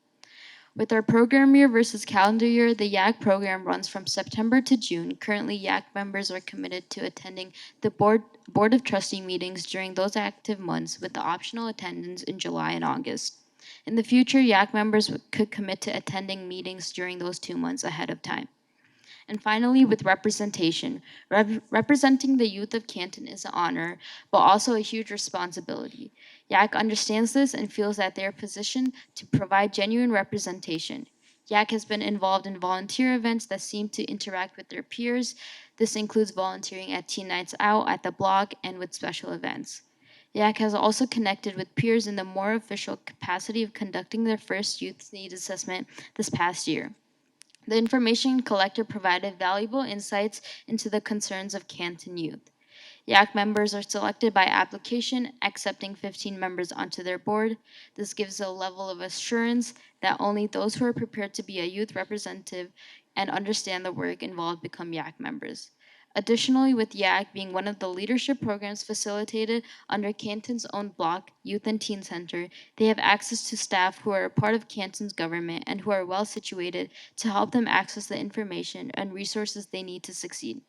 We are eager to work with the board so that we can overcome any obstacles and participate as fully as possible. One key takeaway from a recent publication stated, "Our youth are an overlooked and underutilized resource in the community. Breaking down barriers from modality to trust building, youth councils provide local governments a unique opportunity to foster meaningful relationships with residents and to collaborate with other agencies. They provide a unique forum for youth to share their voice and for local governments to make a long-term investment in the lives of its residents." Another key takeaway from recent publications stated, young people should participate in public policy at the local level. They should advise the mayor and city council members, participate in public proceedings, and serve on the board of community agencies. The conclusion reached in this article comes after citing examples of more Michigan youth councils, such as the Southfield Youth Advisory Council, an affiliate of the Community Foundation for Southeast Michigan. Their accomplishments include working with city officials to establish a youth center, as well as creating a youth adult subcommittee and hosting an annual youth diversity summit, engaging as many as 700 youth in discussions on policy issues. The Grand Rapids Mayor's Youth Council and the Farmington Mayor's Youth Council are also referenced in this study on youth participation in local governments. At the time of publication in 2010, the study recognized that efforts to involve youth in municipal bodies was growing. Looking at it now, we can see that the efforts have been sustained. All youth councils referenced are still operating today. We can only assume that this would not be possible, and these councils would not have lasted this long if there were no genuine interest and enthusiasm from youth, and if their participation was not truly beneficial to their communities. Data points underscore the multifaceted benefits of youth involvement in local communities, highlighting its positive impacts on civic engagement, problem solving, social cohesion, community development, health, and education. Increased civic engagement. According to a study by the Center for Information Research on Civic Learning and Engagement, youth who engage in community service are more likely to become active and informed citizens later on in life. Innovative solutions. Research from the University of Virginia shows that young people bring fresh perspective and innovative ideas to their community, problem-solving processes, which lead to more effective solutions. Social cohesion. A report by the International Youth Foundation highlights that youth engagement activities contribute to building trust and social cohesion among diverse groups within a community. Long-term community development. The United Nations Development Program states that involving young people in decision-making processes lead to more inclusive and equitable development outcomes. Health and well-being. The Journal of Adolescent Health found that youth who participate in community service experience greater psychological well-being and lower levels of depressive symptoms. And lastly, education. The National Service Learning Clearinghouse reports that youth involvement in community service enhances academic performance, boosts self-esteem, and fosters leadership skills. Additionally, there are several ways in which youth involvement with local government can lead to economic benefits for a community. Firstly, we have job creation. The National League of Cities reports that the youth involvement in the local government initiates such as youth councils and advisory boards can contribute to economic development by fostering entrepreneurship, innovation, and workforce readiness among young people. Entrepreneurship and business development, the Kauffman Foundation suggests that youth engagement in local government inspires entrepreneurship and small business development. As young people bring fresh ideas and entrepreneurial energy to community initiatives. Community revitalization. The participation of youth in local government-led initiatives focused on community revitalization and beautification projects can enhance the attractiveness of a community, leading to increased tourism and economic activity. Skill development and professional readiness. The U.S. Chamber of Commerce Foundation found that the youth engagement programs offered by local governments enhances skills and employability of young people, contributing to a more skilled workforce and economic growth. Lastly, funding and investment grants. Communities that actively involve youth in local government decision-making processes are more attractive to investors and philanthropic organizations seeking to support initiatives that promote youth development and community engagement. Finally, there is evidence suggesting that youth involvement in local communities and government can contribute to a reduction in crime rates. While we recognize the complexity of this issue and the relationship of one to the other, these examples help to demonstrate the potential benefits to young engagement and how it can contribute to positive outcomes. First, positive youth development. The Journal of Research on Adolescence concluded that interventions promoting positive youth development, such as youth empowerment programs and youth-led community initiatives, are associated with lower levels of involvement in criminal behavior and violence among adolescents. Next, community policing and trust building. The involvement of youth in local governments initiatives enhances trust and collaboration between law enforcement agencies and young people, leading to more effective crime prevention efforts and a reduction in juvenile delinquency. Another point is youth mentorship. According to research by the U.S. Department of Justice, youth mentorship programs facilitated through local government agencies and community organizations can have a positive impact on reducing juvenile crime and antisocial behavior by providing youth with positive role models and support networks.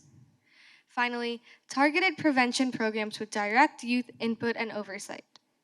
Research conducted by the National Institute of Justice has found that youth engagement programs, including those focused on community service, leadership development, restorative justice, and civic participation, can reduce delinquent behavior and prevent involvement in criminal activities among young people. All of this evidence suggests not only how YAC personally can benefit from participation with the Board of Trustees, but also how the board and community youth can directly benefit from YAC's unique perspectives and insight in board meetings and governmental processes. Standout data points that we want to share. Youth involved in community service are 19% more likely to become active and informed citizens later in life. Youth engaged in service learning activities are 5 to 15% more likely to graduate from high school and enroll in college. Youth involved in a study out of Kenosha County reported 84% growth in knowledge about county government as a direct result of participation in their governance program. BMC Public Health conducted a longitudinal study on youth development program impacts, reporting that alumni of youth development programming were twice as likely to have graduated college, nearly twice as likely to earn higher wages. Here we have some examples from Michigan Municipal League list of youth councils. While there are many youth councils across Michigan, YAC has compiled just a few examples to illustrate current youth involvement in governments across the state. First, we have the Farmington Mayor's Council. These members get hands-on experience by working with the city council. Described as civic training at its best, this youth council gives youth the tools and outlet to increase their understanding of how to run a municipal body and make a difference. Next is the Grand Rapids Mayor's Youth Council. The Grand Rapids Mayor's Youth Council have the opportunity to discuss policy issues that affect youth with the mayor and city officials. They also gather input from area youth and promote youth empowerment through public events such as their Kids Speak conference. These duties and others ultimately promote awareness of the strength and abilities of youth. Lastly, we have the Holland Youth Advisory Board. Youth have the opportunity to be appointed as members of city boards and offers them a chance to get involved in their community and government while meeting with officials from boards and commissions. Further exemplify the Rochester Hills Youth Council. According to their council website, the Rochester Hills Government Youth Council was established to promote youth involvement in local government through active participation and the mutual exchange of ideas and experience. Their attendance and participation in meetings and representation of youth in Rochester Hills is in direct alignment with much of what YAC is requesting to fulfill with the Canton Board of Trustees. Our hope would be to incorporate a similar system such that YAC's involvement in Canton's governmental processes would be more abundant. Furthermore, YAC identified several communities successfully integrating their youth councils with the government boards outside of Michigan. For example, several Wisconsin municipalities have members that function as voting members, including Douglas, Washburn, and Wapaka counties. Many seek to build relationships between youth and city officials and involve council participants in committees, boards, and mentorships like in Ozaukee, Jackson, and Douglas counties. Some key roles they fulfill include giving monthly reports, attending committee meetings, and holding committee chair positions, documenting meeting minutes, full voting rights, and key decision makers as youth board members. Communities in Maryland and California also run successful youth council whose participants advise board supervisors, encourage other youth to engage in community events and issues. Continuing on, the Municipal Research and Service Center of Washington State lists over 24 examples of youth councils, commissions, and other programs to engage youth in local government. Many jurisdictions have also established dedicated youth commission councils to increase youth participation in local affairs and provide input on issues of importance to youth. For example, the Clark County Youth Commission put forth a number of reports and policy recommendations produced by the commission. The Federal Way Youth Commission included 12 youth voting members and 3 alternates appointed by the council. It served as an advisory body to the city council and other commissions, and in 2019 was instrumental in creating a scholarship to award funds to youth who are unable to afford recreational activities. A number of cities provide seats for youth members on various advisory boards, especially boards related to parks, libraries, human services, and the arts. However, some jurisdictions also provide for youth participation in other areas such as planning and or transportation communities. Edmonds Municipal Code allows any city board or commission to appoint a high school or college student to serve as a non-voting member for a 1-year term. The Kirkland Municipal Code requires that Human Services Advisory Committee, Library Board, Park Board, and Transportation Commission include a one youth-specific seat. Cities have created positions for student representatives or liaisons to city council. In the examples below, the youth liaisons are often invited to attend city council meetings and speak on youth and school issues. The SEQUIM resolution created 2 student liaison positions and states that each liaison shall attend each meeting, shall attend each evening council meeting, and offer advice on any issue to the council. The aforementioned are just some examples of youth councils operating in other states. As a township, Canton has the opportunity to be a leader in youth government participation. Of a community outside Michigan is San Francisco. San Francisco has the densest concentration of youth initiatives and have been committed to youth involvement. Their youth commission was initiated by youth who went to the elected officials with a request to form the commission. In addition to the activities listed above, the commission's actions to advocate for community youth also included conducting budget hearings for youth to speak on service needs and funding allocation, hosted a conference that attracted over 1,300 youth and adults to give input on the mayor's 5-year plan for children and youth.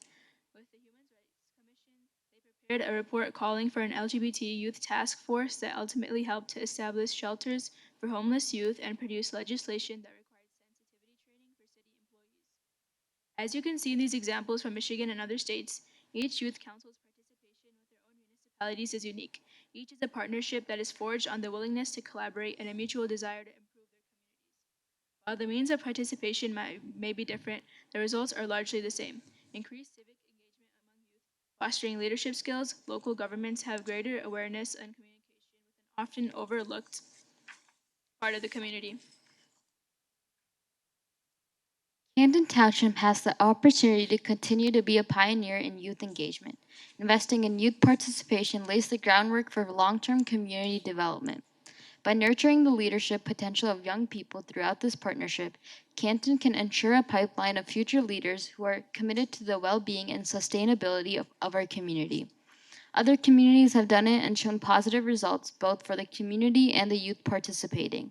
It works, it is effective, and it can work in Canton too. Thank you for your time, and if you have any questions, we'd be happy to answer. Any questions?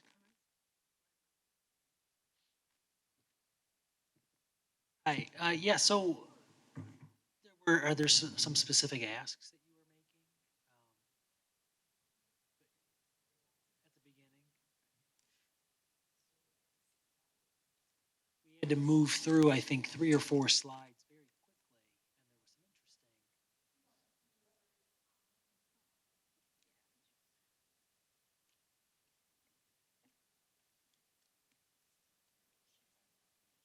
and there was some interesting. So for 2024 goals, as of January 2024, YAC has already been attending Board of Trustee meetings on a monthly basis and has presented as an agenda item on a bi-monthly basis. Also, on this new calendar year, YAC has begun reviewing RBAs and developing questions that are then presented at the board meetings. The requests being made today are not so far from what we have already taken on. New tasks such as roll call, reading RBAs into record, and presenting their questions during the meeting agenda rather than a public comment will increase YAC's visibility and serve as a first step to greater involvement in board proceedings, while also easing the workload of board members. Okay, that was the part that moved quickly during the first presentation, so I didn't catch it all. Yeah, so I can talk about our goals for the 2025. So our goals for 2025 as Canton's Youth Advisory Council include having an official seat on the Canton Board of Trustees, participation at all meetings, having an appointed position as part of the council's executive board, participate in all study sessions, and finally, participate in other community events.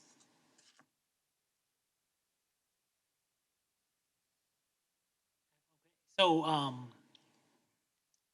I was looking at the census data when we were having our conversation about transportation. And one thing I found very interesting about Canton is how many teens we have. It's a very large cohort of people in Canton Township, larger than 30-year-olds and 20-year-olds, which is fascinating, but makes sense when you think about Canton and how we are as a community. So I'm grateful for the presentation and the work that you did and have done up to this point. I'm not shocked to learn that Rochester Hills is so involved and engages their youth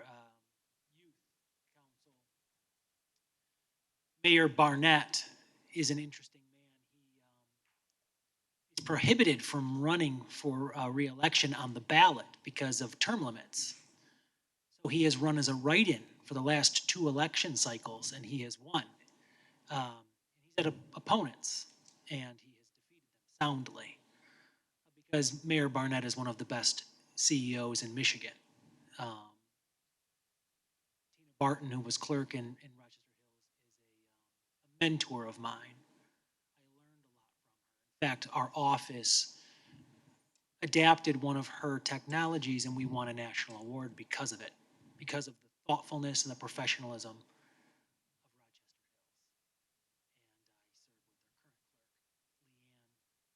I served with their current clerk, Leanne Scott, who I competed with to make sure that we had more early voters.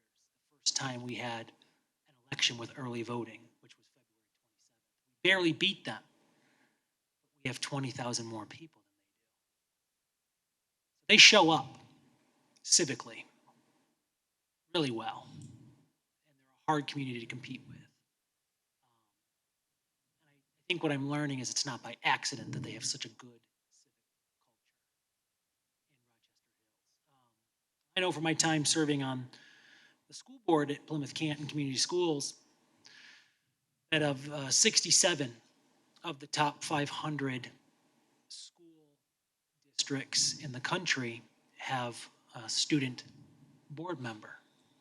These are elected bodies that appoint a student to sit with them, sometimes voting, sometimes non-voting. And I like that because sometimes we think of democracy as a noun, but sometimes it's a verb. It's not about what we do, it's about how we do it. So I'm really impressed. I've got to be honest, in the wake of January 6, 2021, there was an open letter written by the president of the National Association of School Boards. And he wrote it to all school boards in the country and local governments saying that we have a crisis of civics in the United States of America. An erosion of the values of democracy, liberty, and unfortunately, we've prioritized things like STEM for decades at the expense of civics. And I think that it is important to learn how to disagree without being disagreeable. Sometimes you vote no on a PDD, and everybody else votes yes. Sometimes you speak publicly at a meeting about not wanting to have to pay taxes twice, and things move forward anyway. Losing is an inherent part of democracy. We sometimes struggle as adults with losing when things don't go our way. But I don't know how you keep what we have without learning that. And so I do agree with the president at the time of the National Association of School Boards. We do have a crisis of civics in this country. We don't prioritize it. We don't instill it as a value. But I think what we do here is important. So I really appreciate this request. And I'm thinking very, very strongly about the request you made today. It doesn't seem as radical as maybe it once did, given your presentation. So thank you very much for what you did. I'm very proud that you are all on the YAC, and I'm proud of the work that you're doing here in Canton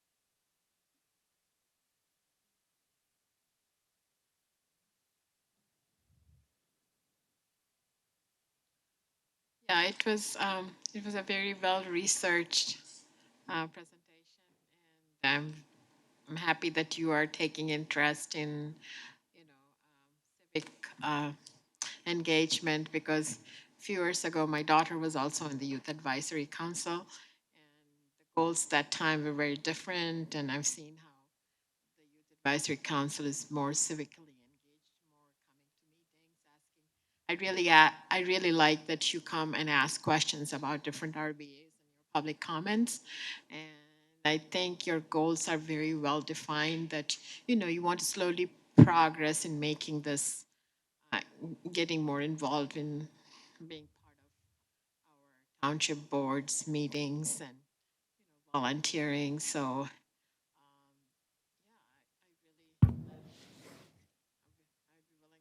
consider some, at least, you coming and participating in roll calls, and start off with that. And slowly, as we see how you are participating and how your engagement and interest are going towards your 2025 goals. Can I just say one thing too? I have had the honor really to be a part of YAC since the beginning in like 2001. And since that time, how the YAC has developed in grant writing, volunteering at events, their youth needs assessment, they present at state conferences, their involvement in the board, especially in this last, year and a half. Their next step, 100% is this move here. And we always say in Canton about, being leaders in Metro Detroit of the innovative programming and work that we do.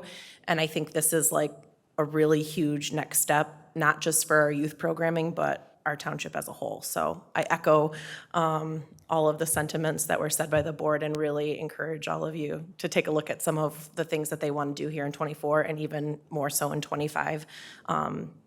It'll benefit more than just the kids, for sure.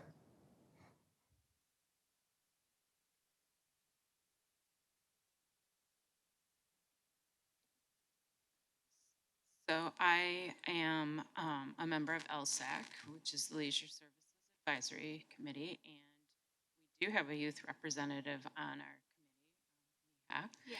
Yeah. And the input that we get from, we've had several over the time that I've been on the committee, but the input that we've received from those members is really important. I think that it would definitely be interesting to explore this. And I think what you're asking for in this year and maybe next year is fairly reasonable. I think we have to maybe tweak exactly how it's going to look, but yeah, I think it's always valuable to get input from all of our different community members.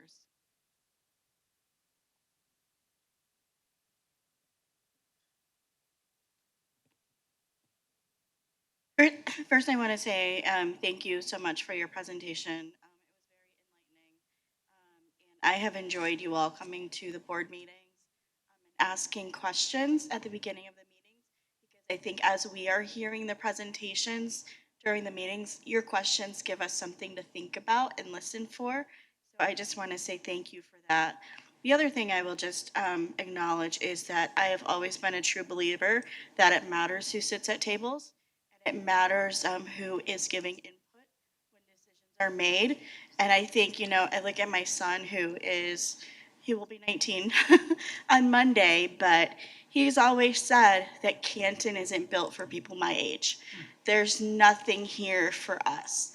And so I think about that and bring that perspective, like when we're going through our planning process and when we're thinking about technology and things that we want to do in the Michael, he gets annoying sometimes, but he looks at playgrounds and whether or not there's playground equipments and slides. And I think each one of us brings our different experiences and perspectives to this board and the work that we do. But I think in a lot of cases, we do need to hear from younger people as we're making our decisions and forming the Canton of the future. We 4 years ago put together a very ambitious strategic plan, but a lot of that was to be forward thinking and thinking of the people who were coming up in this community And as Michael mentioned, a huge part of this community is our teenagers, and we want people to go away to school and come back to Canton. And so we need to make sure that we, are thinking about that in our decisions.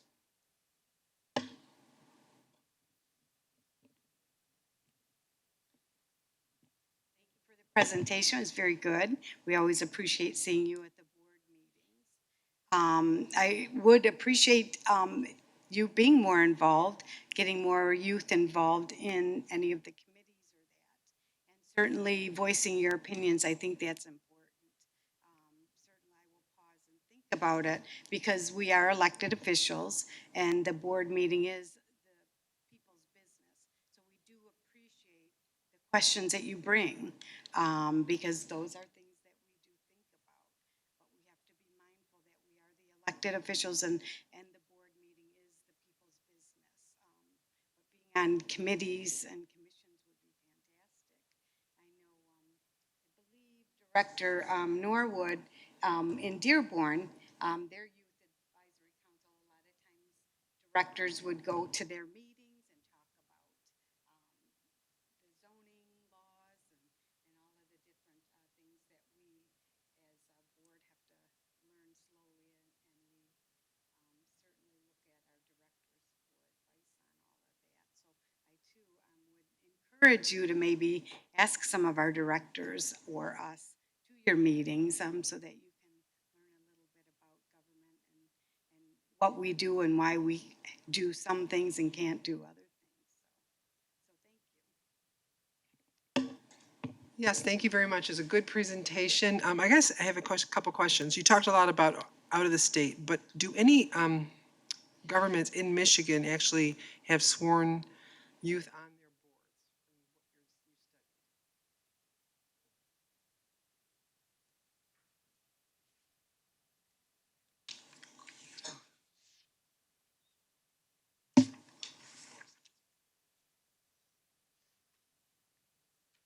While you're,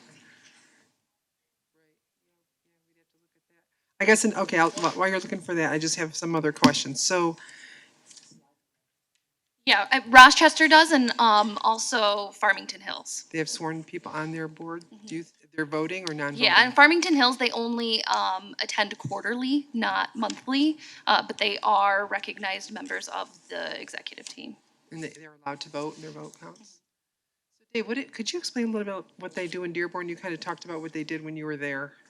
You said they met with the different groups. I mean, because a lot of the work that we do, I mean, like Treasurer Slavin said, this is a business meeting. A lot of the work occurs before this, a lot before this.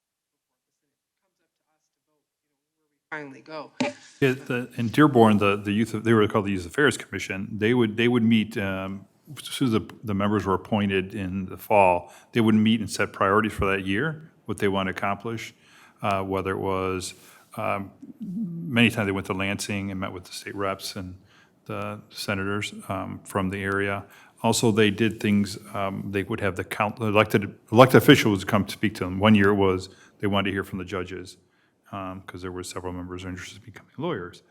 Then there'd be, if there was an issue with the park, the council members would come talk to them about a park issue.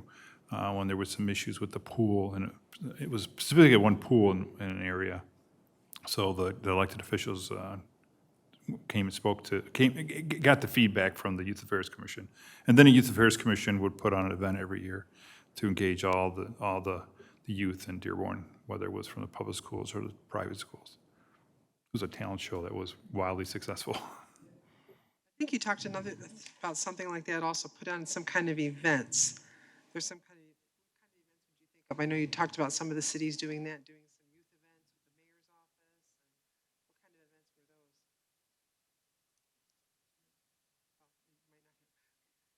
I guess look that up. So in a variety of communities, both inside and out of Michigan, they would partner with their local governing body and really determine a theme for the year. One that stood out as being wildly successful was an HIV and AIDS educational rally that saw over 16,000 youth attendees. And they shared some interesting data about the educational impacts of kind of hosting that. And that was planned in coordination with the governing body and the youth, and it was identified in that community as a risk area and a need for education and awareness, and then as a result was extremely successful. So they had like a town hall and the youth participated, and Yes. okay.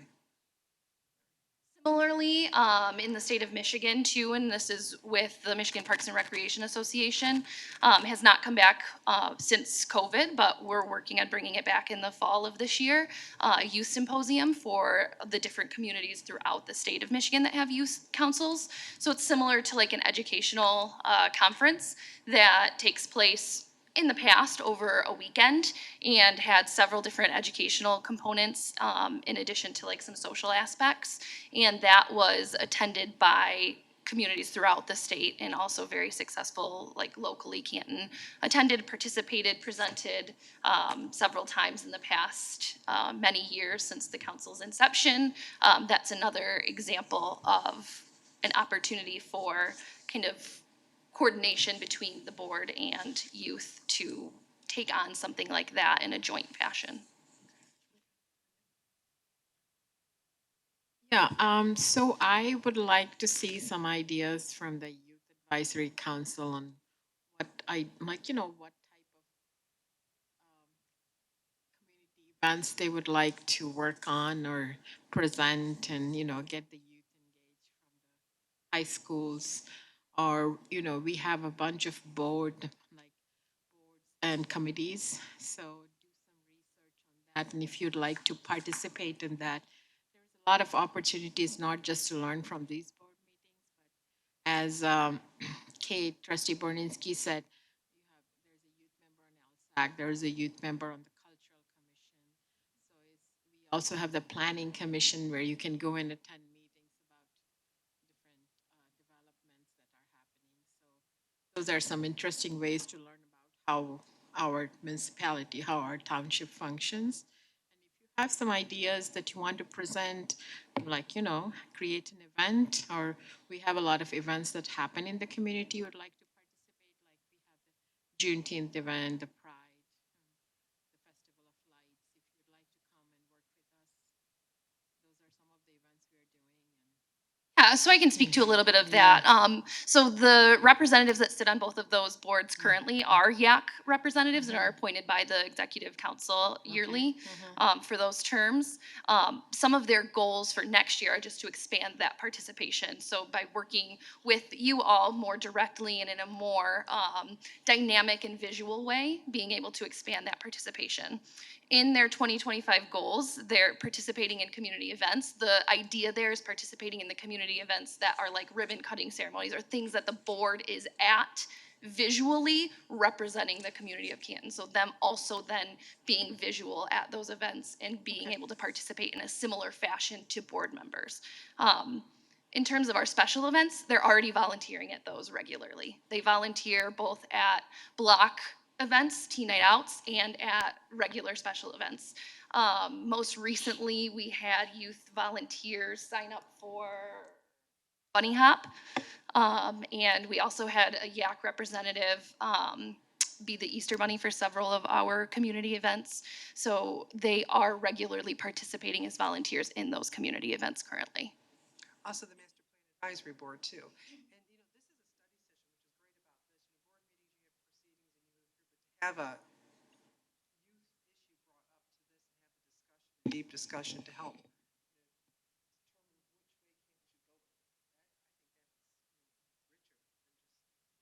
Yeah, and ultimately that is their goal. Their goal is to be able to participate whether they have voting power or not, but participate in the same avenues and be at the same tables that you all are sitting at. So that if you're there discussing an issue, they are also there discussing an issue.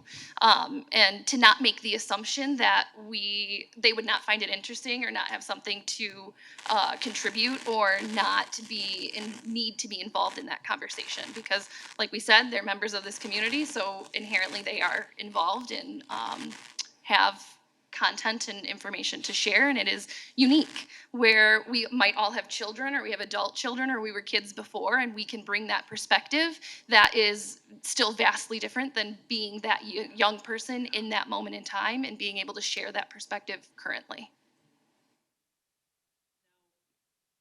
See that Rochester Hills has two of their youth council members who sit on their planning commission. Do you know, are they voting members on the planning commission? I think so, but we've read a lot recently, so we could be confusing that. We do have all of the sources saved on our presentation, so that's something we can go back and definitely Well, I will confirm and be- then share as well. The Michigan Planning Enabling Act requires that planning commissioners be registered electors of the community.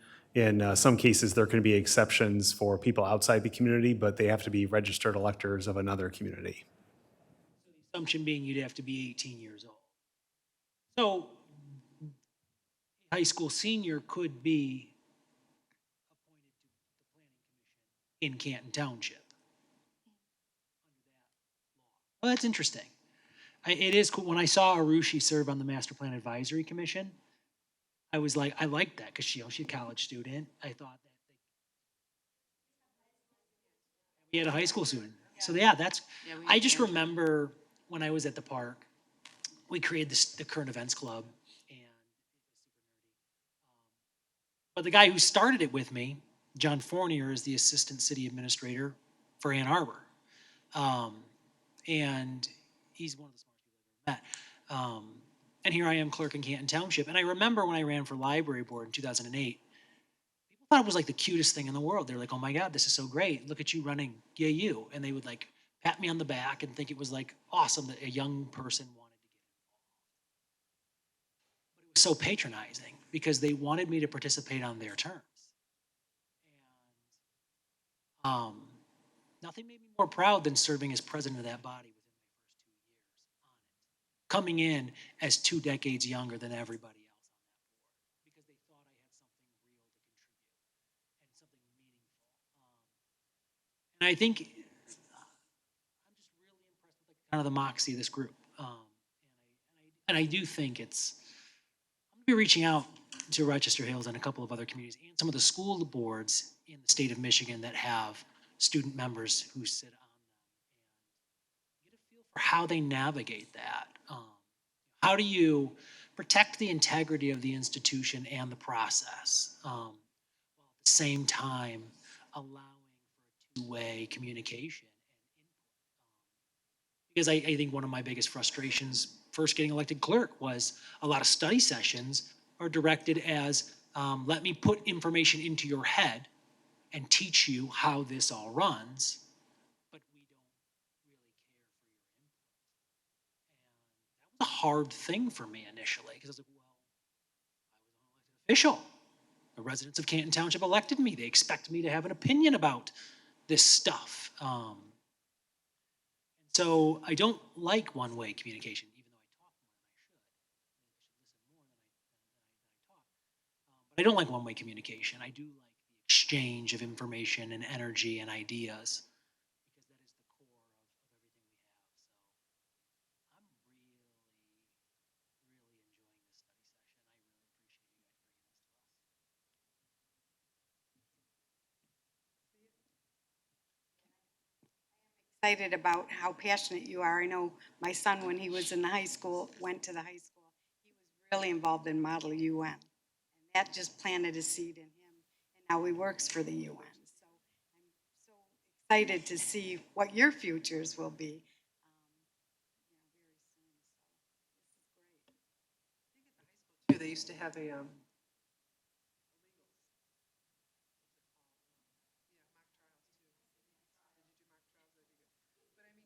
township has its worry beads, and it'd be great to get youth to come up with their worry beads and tell us what you think we should do with them, because opioids are an issue, and people running red lights, and things, roads, boring things. I know there's a lot of youth issues too. So sessions like this where you can tell us, I think, are very important. I think there's a lot of unexpected overlap in what they are concerned with and what the board ultimately is concerned with too. They just come at it from a different perspective about what their unique involvement or impact is. So and that's something that we can't come up with for them, so they have to be there to share that with us. And I think like Michael alluded to, like we understand and recognize that legally they may not be able to vote or, be an elected, official. But having voice and influence and having a seat at the table can still, I think, take place without them, without us not protecting the institution and the way things are supposed to be. So again, just encouraging to think kind of outside the box, that it doesn't necessarily have to be this voting elected official. They can be a part of the work that the board does without interfering. Right, and that's kind of where I was at when I said it, we have to think about what this is gonna look like. I think Diane and Michael and Laura all alluded to, we're elected by the people of Canton, the and we have to think about the integrity of that. Um, I'm absolutely open to input and exploring other committees that could have youth voice on them, and I'm not opposed to getting input at the board table, but we have to think about, how far we're willing to go and make sure that we are considering the voice of the people of Canton as well.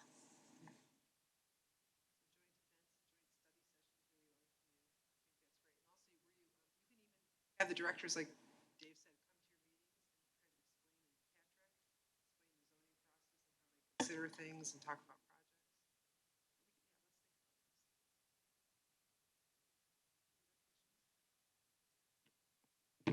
Would it be appropriate to potentially have a subcommittee of the board sit down and review the 2024 requests? And maybe think about a way about what we could implement this year and what we couldn't necessarily implement this year, and then get back to the board about that? I mean, it's, I think there's consensus over some things that we would be comfortable with, and maybe some things that we might need to get, we might need to flesh out a little bit more.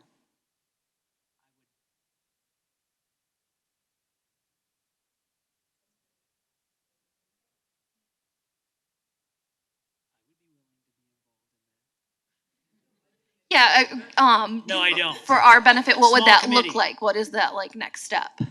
That's what I'm trying to get to, because what I feel like right now is we'll just. Yes. I'd be willing to be involved too, and I think we should have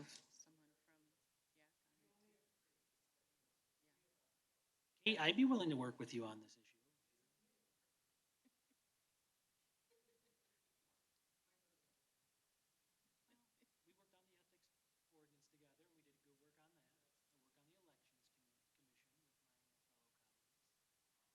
So Chelsea and I will follow up with you then, Michael and And Kate, just let after us know this what you then. need. Okay.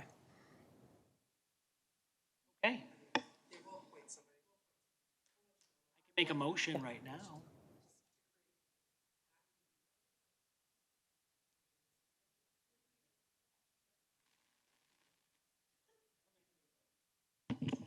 We'll get someone. We'll get 3 people. We'll let you know. We have public comment at the end. The next, because we're running out of time, update on Cherry Hill Village projects.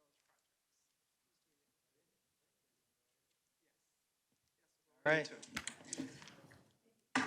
Thank you. Youth Advisory Council, appreciate your time tonight and efforts. Chelsea? Thank you. Well, you can do it. We are running out of time,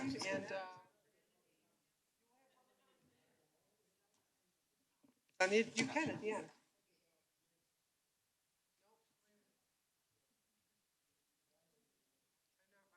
Yes, it's 3 minutes.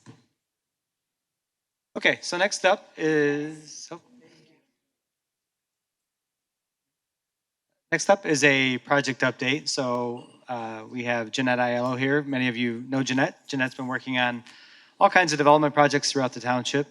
So one of the aspects we have on our team is to work with park development and projects. One of the biggest, obviously, projects that we have going on in Canton is the Cherry Hill Village project, Square, and some other facilities. So I'm going to let Jeanette kind of provide an update. We met last fall, and I kind of gave an overview of what we were working on.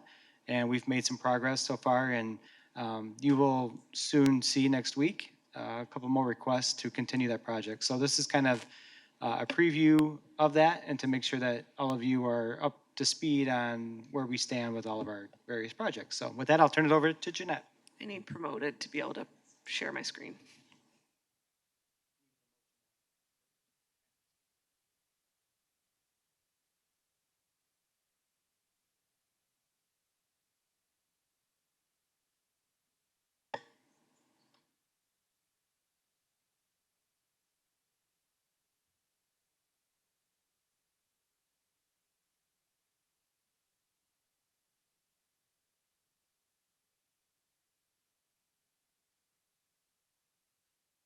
I appreciate the board's time. I know that we've gone through a lot of things tonight, and I don't even know how I could compete and follow that. That's pretty awesome and really exciting to see what happens with those young people. Tonight, we're going to share an update for the board of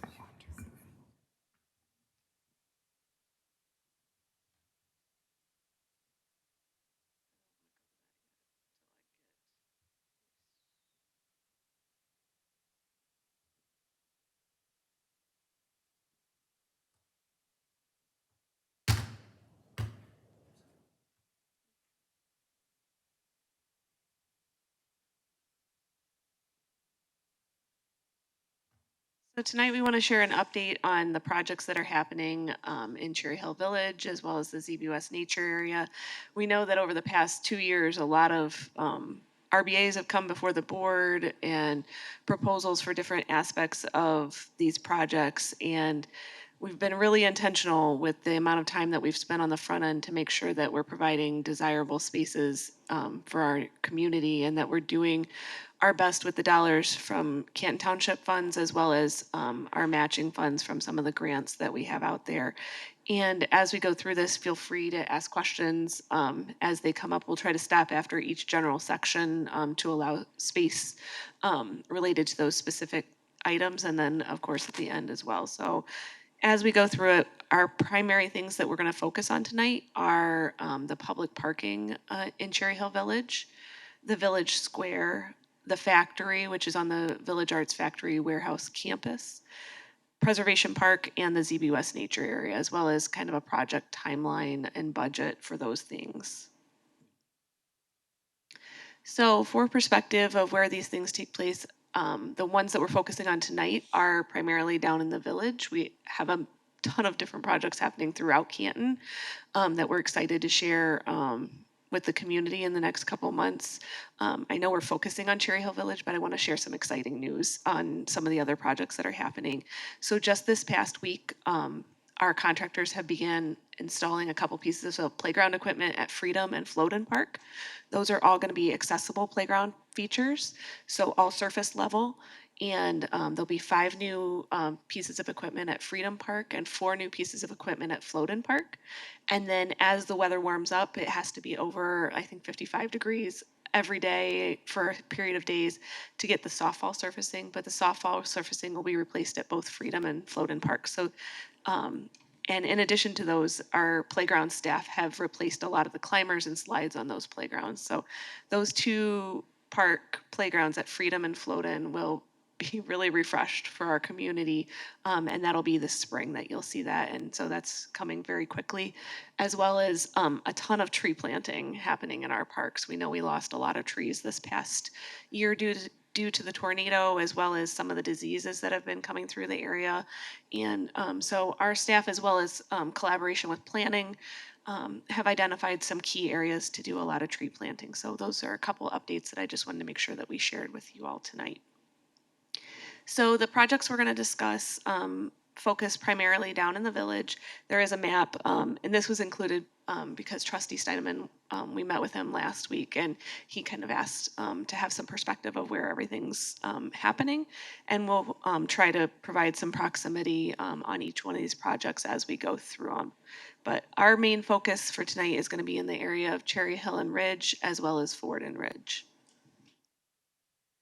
So public parking is a really important thing through this whole project, and it's been brought up many times. When we entered into the discussions with Wayne County on how to best use the ARPA funds, parking rose to the very top of the list, because we know that if we want to bring people to the village, it's really important that they have a place that they can park safely, easily access what they want to, and not disrupt the neighbors that already live down in the village, taking over their parking spaces and things like that. So first and foremost, we already had approved for OHM to design public parking on the 50525 property. That was the old garage parcel that had been ripped down thanks to our help from Public Works. And they designed the layout that we'll get into a little bit more depth in a second. And its primary focus was to use existing public parking spaces and enhance it with that additional property and allow for some frontage space that could be used in the future. We know that it's important that we establish this parking before we do any other construction in the area, because we don't want to take anything away without making sure that there's parking in place. That bid on this property or this project is currently out on the streets and comes down on Thursday. So through our assistance with OHM, we're hoping to be able to review the construction bids on this project and bring it before the board in the next couple weeks, so that we can hopefully begin construction on this in the very near future. Patrick, do you remember how many?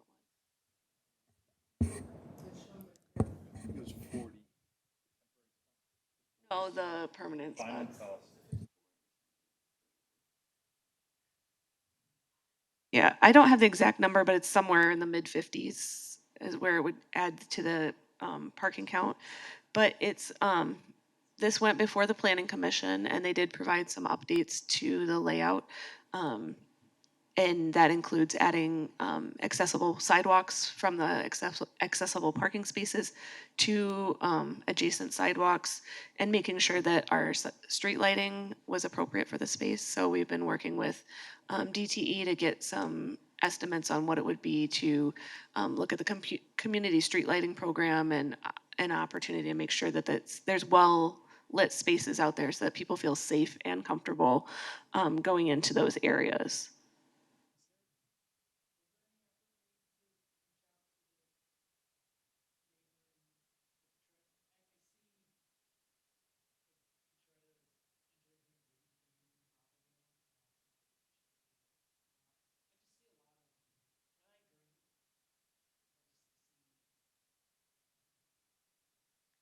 So we, through the drawings, there is some cross access that we're trying to make sure that we allow for between the space, so that we can get a variety of ways in and out of the parcel. There is a lot of greening of the space, because we don't want to put a parking lot in and have it just be hard surface. So part of the review when we went through the Planning Commission was to make sure that we provided as much as we could to follow the ordinance on parking lots, and making sure that we have ample trees and landscaping through those spaces to make sure that we keep the temperature down in those spaces as much as possible.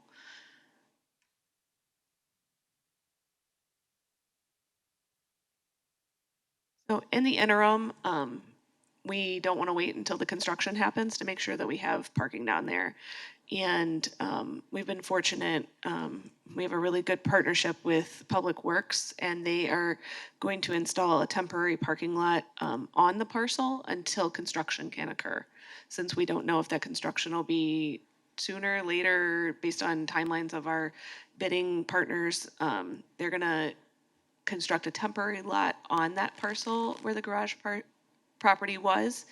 And the signage for that will go up in the very near future, so that as soon as it's established, individuals that visit for all those dance recitals in the spring and all the shows that tend to happen in the summertime we want to make sure that people visiting the village for the theater, for all the special events that take place at the warehouse property and on the square, that people feel like they have an opportunity to park close by.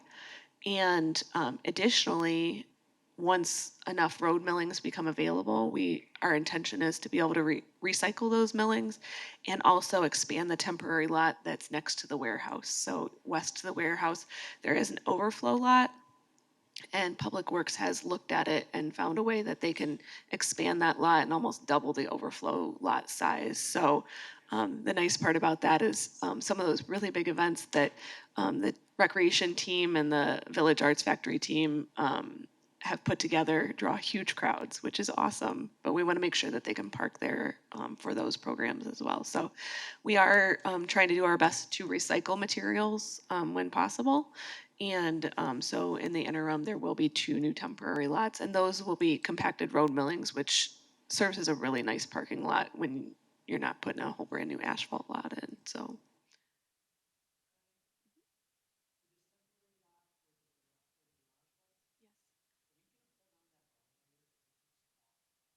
yeah, that's part of the project with Public Works is going to assist with that. Okay. We've got 2 of Yeah. them. So Did Michael's that question even was whether or not we would supporting them? take down the barbed wire through the project for the old garage parcel at 50525. And the goal would be to take down the barbed wire and the not so inviting looking things initially. And then the fencing would come down as part of the actual permanent construction of the parking lot.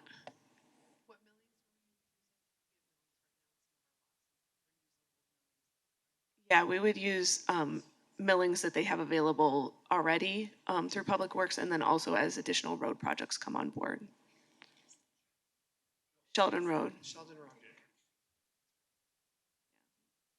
Trying our best to make sure we keep as many things out of the landfill as possible. Good job. Are there any other questions about the temporary or permanent parking? So the next big one is probably what most people are interested about, is the village square. So this has gone through many different renditions over the past 2 years, and we kind of feel like this is the best of all the different input opportunities that we had. And as we went through the master planning process, Aaron and Patrick and the entire master plan team was very intentional about making sure that we included conversation about Cherry Hill Village and that we just didn't go out there and build it the way we think it needs to be built. And through many different input opportunities, it went through some phases of a lot of different things, many of them very active. And if we had all the money in the world, we probably would do all of it at once, but we don't. And we want to be thoughtful and make sure that we get as many areas impacted by our funds as possible in the coming year. And so through the first phase of the Village Square, our goal is to focus on making sure that we enhance the stormwater ponds, create a viable event space that includes a play hill, a stage, a bridge through the pond area, and then also a permanent restroom. So those are the primary needs that came out of those input sessions, and we wanted to make sure that we included those as we went through the process. One of the first things that will come before the board following the parking lot will be the stormwater ponds that are on the design. So we're currently in discussion with Lombardo Homes in Concord Park to acquire the stormwater ponds, and that will help ensure that we have the most control over how the stormwater is managed in that area on our property. And so those ponds currently are rather small, and we want to make sure that because of all the flooding that has happened in the area, that we have ample space to control the stormwater that comes into the area. And the design for those is going to be done prior to the rest of the park taking place. It's really important that we start as far into the park and work our way out when we're doing construction, and also that we don't want to wait till the rest of the park comes to fruition to make sure that our stormwater is handled appropriately. Permits have been approved by Wayne County to be able to be pulled for this. So that was one of the first things, is making sure that we have all the things in place for that. And the primary pond will be the one on the south side, the southwest side, and then the overflow will be the one on the north side. And those ponds will be designed in a way that they'll look a lot more natural than what we probably come to expect in some of our spaces. And that was intentional in the fact that we wanted to provide some green infrastructure components to it. And the more we incorporate native plantings and different types of materials, the better we can clean the water before it goes into the ponds. And so the area that goes directly around the ponds, excuse me, will be a wet mesic material and be focused on being appropriate for the space. It'll be a no-mow area right around the ponds. And the pond on the north will have material, the native plantings will go further into it because it won't always be at a high level. So they've identified where the refill locations will be on it, and the plantings will be done accordingly. And we're hoping that this project could get bid as soon as the acquisition of the ponds takes place. So we're anticipating that sometime probably towards the middle to end of summer that this would be a bid project. So this is one of the RBAs that are coming next Tuesday for the engineering of this project, so that we can then go and bid it and start that process. So after the ponds get built, which we anticipate will be this year, before the end of the year, the construction for the whole park will be bid. That is supposed to be under contract before the end of the year. We have some spending guidelines from the county of when we need to get things under contract and when we have to get things spent as part of our ARPA agreement. And so our push for our architects is to make sure that this is bid before the end of the year. And they feel very confident that now that we've gone through this many steps in the front end of things, that we should be able to achieve that timeline. And you'll see a lot of green space in there. And the benefit to that is a lot of different things, one of which it's very flexible.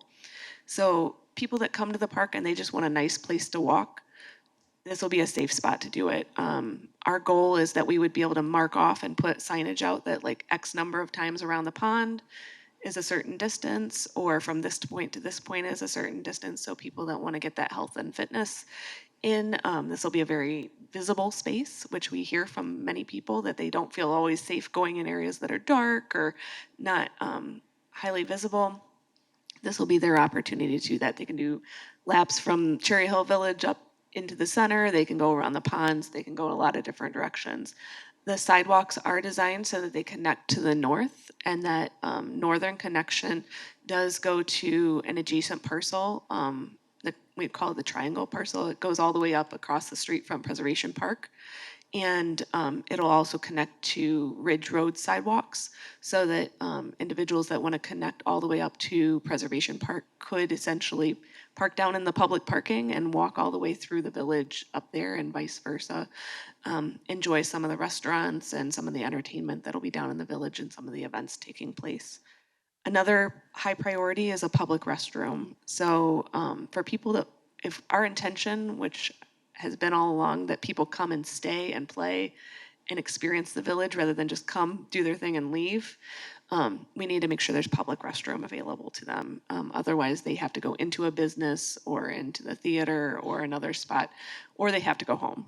And so putting a public restroom out in the space, which would be, it's letter C, but it's kind of the red triangle or red square right in the center of the two ponds. It's like right before you walk onto the bridge. It would be up in that area, would be where the proposed restroom would be.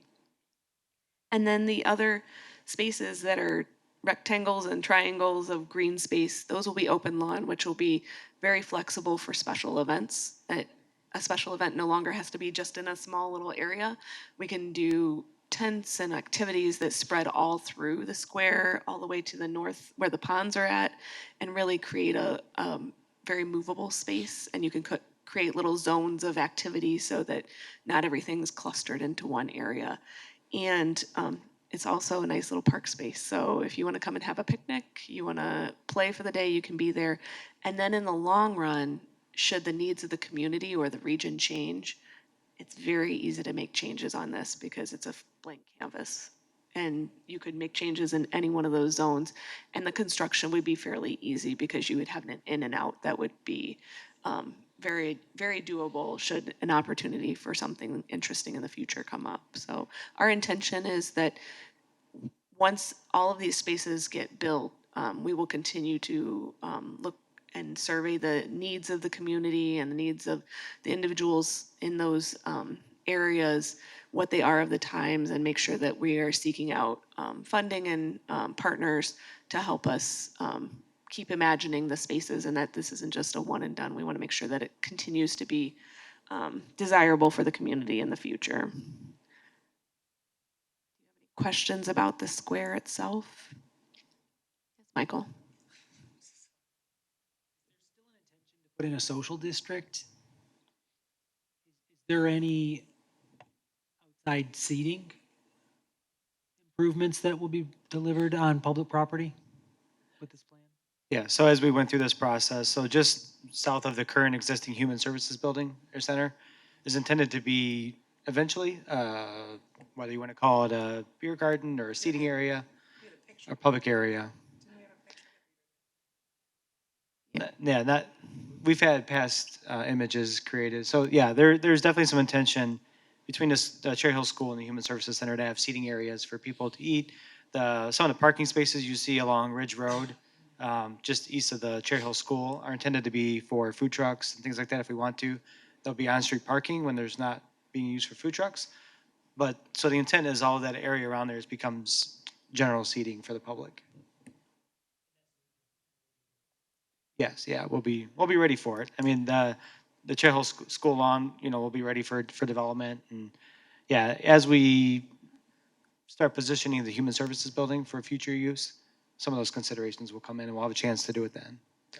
There will be some site furniture that we do as part of the project. It's not shown on this image. It's more affordable for the township to purchase the site furniture themselves than it is to have a contractor pay for it because you get an automatic markup on it. So as this starts to get built out, we're anticipating that the square will be built in 2025. And as that gets built out, then we can explore what the right site furniture is for each little node of the village square. So we'll make sure that there's plenty of seating, both picnic tables, benches, but make sure that we have plenty of accessible seating as well.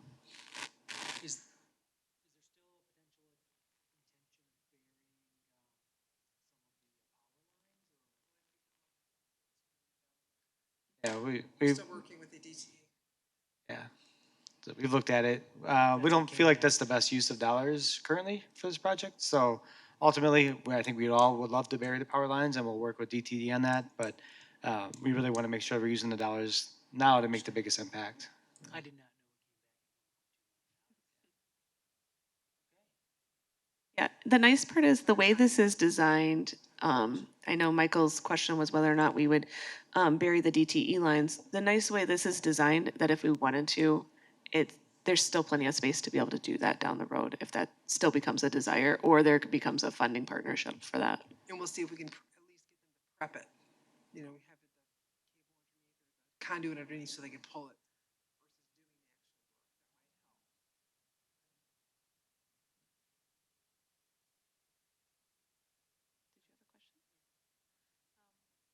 So the plan that you have here that we are thinking of building, is this all part of the project that's coming up at the end of the year?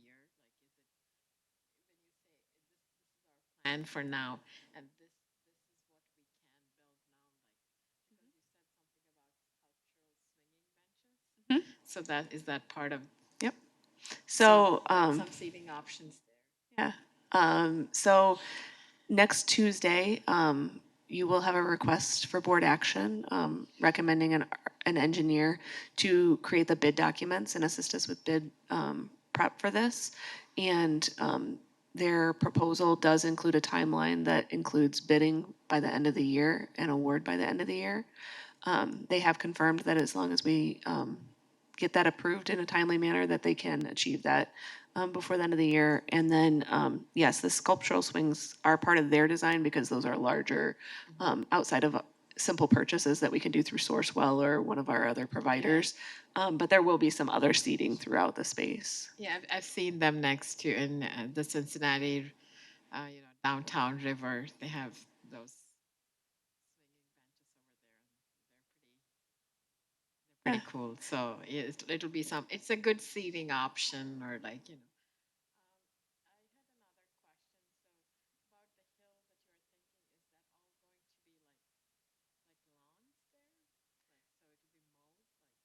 Yep. So the hill, part of the reason why we want to do the hill is the spoils from the ponds have to go somewhere. So moving them right adjacent to the ponds is a really easy and affordable way for us to manage that. And then also it creates a nice space for physical activity. If there's a hill, kids are running up and down it or rolling down it if you're my 5-year-old. And also if there's music or entertainment happening in the space, having a little bit of an elevation creates another area for people to be able to see and experience it. So yeah, I understand the hill part. Yeah. There's so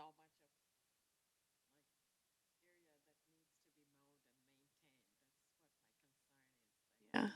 The whether it's flat or it's a hill, it's gonna need mowed. So the Parks Department does feel that they can manage this. So and it just we from what I've heard through this whole project is we want to create a space that's unique, that is something different than you get in any other part of Canton or any other part in the area so that it draws people into the region. So we're trying to add a few different unique things, whether it be through the sculptural swings or through the hill or something exciting out of the whole project. So that was kind of where we were going with it. is there still plan for putting something on? The intention is that there would be an art sculpture of some sort on top of the hill. And that, much like how we have art along Ford Road and it's something that people talk about. And when you drive through, your kids shout, "Oh my gosh, there's a chicken," or "There's a motorcycle," or whatever happens to be there. "Mom, did you see that?"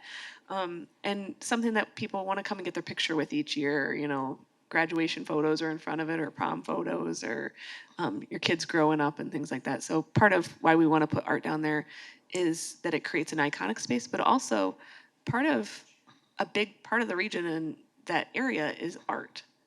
The Village Theater, the Village Arts Warehouse. We already have a monthly art installation both at the theater and a different one going on at the warehouse. So, and that one I think is getting installed either this week or next. So, we're trying to keep the art going, and even with some of the other projects coming up, we were trying to incorporate as much art to them as possible.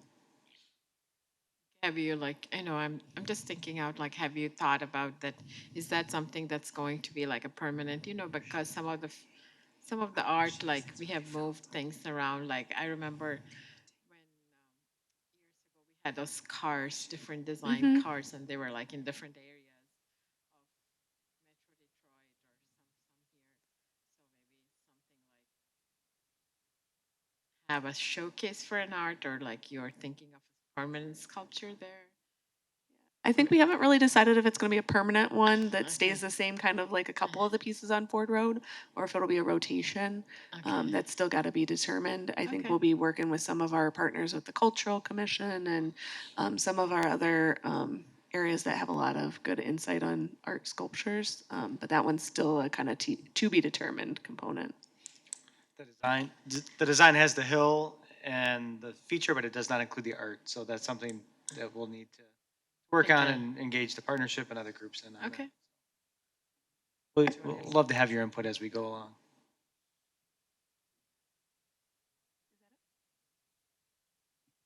I will make a confession that I have a substantial amount of anxiety over what the art is going to be. Is the cherry scary to you? I just want to make sure that it fits the space and the overarching theme, and it's a good use. I've always felt relatively alienated from the DDA art. It's sporadic. There's no theme to it. I love art personally. It's not my cup of tea. when I think of the neighborhood being called Cherry Hill and I think of the hill, I see that space as a place where you could potentially put a tree that you light up during something that could be like it could be a cultural gathering place. Art is a cool thing. Just hate to see because that will become the focus of the entire. That would be the quote cherry on top of the whole project. Something that like you could whiff on really big, and then that becomes sometimes the meme of the whole thing, the thing that community that has an oddly shaped. You know what I'm I saying? know which one you're thinking of, and I would knew just where gonna you're ask if going. that's what That's exactly where I'm going. There's a community that a committee decided a sculpture would be fantastic, and it's been mocked incessantly for decades. And yeah, the golden. So I just sometimes it's good to have public input in that process, but also like not having 17 people make a decision either. We'll certainly Make it classy. Class. Yes, please. yeah, well, and art of that size would be something that would have to be approved by the board. And so that's certainly something that would come before you. But the first and foremost, we need to get the engineering going. That's like a huge component. And we have a lot of obligations to be able to keep the money coming in from the ARPA match. So that'll be the thing that comes on Tuesday night, is to get that engineering going. And then the other big one right in that area is the factory. And the factory is the 50625 Cherry Hill Road. It's the white corner building at the Village Arts Warehouse campus that we just purchased in December, I believe it was. And this building has not been used for a long time, and it's got a great opportunity to become a satellite community center for our community. And with the amount of programming, it blows my mind. Every time that I meet with Kevin and Laura and hear what's happening at the warehouse and down in the village with their event planning, they have done an incredible job of making sure that we are activating that space even before we have space. And I think I can't go a week without one of them asking, are we still on schedule? Because they already know what they're going to do the first time it opens and what they're going to do next and after that. And so it's really cool and exciting to be able to have another community center space. Obviously, the Summit on the Park is maximized all the time. It doesn't matter what day or time of the week. The parking lot is full and there's stuff going on everywhere. And we know with the amount of development that's happened in that area that our neighbors in that region need a space to be able to participate in programs, and the amount of activity that's happening in the warehouse needs more space too, because there is always something happening and there's a lot of great opportunity, and that we're trying to design this in a way that a lot of different users can enjoy it, and it can become a space that's used for programming, events, rentals, meetings, lots of different things. And so we're trying to maintain the exterior of the building as much as possible. The current engineering has been focused primarily on the interior of the building and trying to use as much of the existing space and building out in an effective way that will make it usable by a lot of different participants. The primary entrance will be what you're seeing in front of you. The three large windows faces Cherry Hill Road. And then the other side that you're seeing on this faces the warehouse parking lot. The lower level will be the main entrance for this. That way we can utilize the parking that's at the warehouse. There will be some parking enhancements that come later this year, but those still need to be engineered. But for the time being, we wanted to make sure that we got the interior renovations going. So the bid on this project will probably take place in May, and then we would likely award in June if the board sees that it's appropriate. So the layout that after many different input sessions from a lot of different potential users, The green area on the bottom is the reception area where you would walk in, and there would be a reception desk and a small office behind it that could also be used as a quiet zone for any participants that need an area to relax or calm down or just need some quiet space. And the blue area off to the right, which goes in the south direction, is going to be a common area that with very flexible seating that can be moved around based on the program or event, but also just some general lounge space. From everything that we've seen from newer community centers going in, is the need to have just general space where people can sit and have a coffee, they can have a conversation, they can play a game, do homework, do a variety of things, but also that space can be removed, the furniture can be removed and it can be used as open space as well. So we wanted to make sure that that area you see right when you walk in can be very flexible. I think we've talked about this before, but the primary use for this building will be our therapeutic rec program. In fact, the staff that work that program are going to help manage this building so that they ensure that they have the primary use of it. So as we design it, we have therapeutic rec as well as our after-school programming kind of at the forefront. So everything that was designed in this facility is to help serve those programs, but also to make the space versatile so that it can be used for community use as well. But so a lot of the things you're going to see are to be inviting for our therapeutic rec day programs and then as well as our after-school programs. And then when we get to the second floor, Jeanette will talk a little bit about what some of the open spaces will be used for, inviting our warehouse partners to come in. You'll see in the image on the top right that you can actually see the beams in the building. This is a really cool building, and we want to make sure that people visiting it can still enjoy what it currently has in it as much as possible. So the beams will remain exposed in this open common area. There will be some sound baffling materials and lighting materials added in to soften it a little bit, make sure that we absorb some of the sound and have appropriate lighting in there. But we are intending on leaving the beams exposed in this common area. And then on the north side, which is the orange and light blue, that'll be a commercial kitchen. And that was selected so that it has maximum flexibility. If we're going to have caterers come in to assist with events, they need to have that space. But also, in our last master planning process, one of the things that we heard repeatedly is when we said, what kind of programming does the community need? A lot of people said they wanted cooking lessons and opportunities to learn how to perfect their cooking and culinary skills. And we just haven't had the best opportunity to do that besides in some of our programs.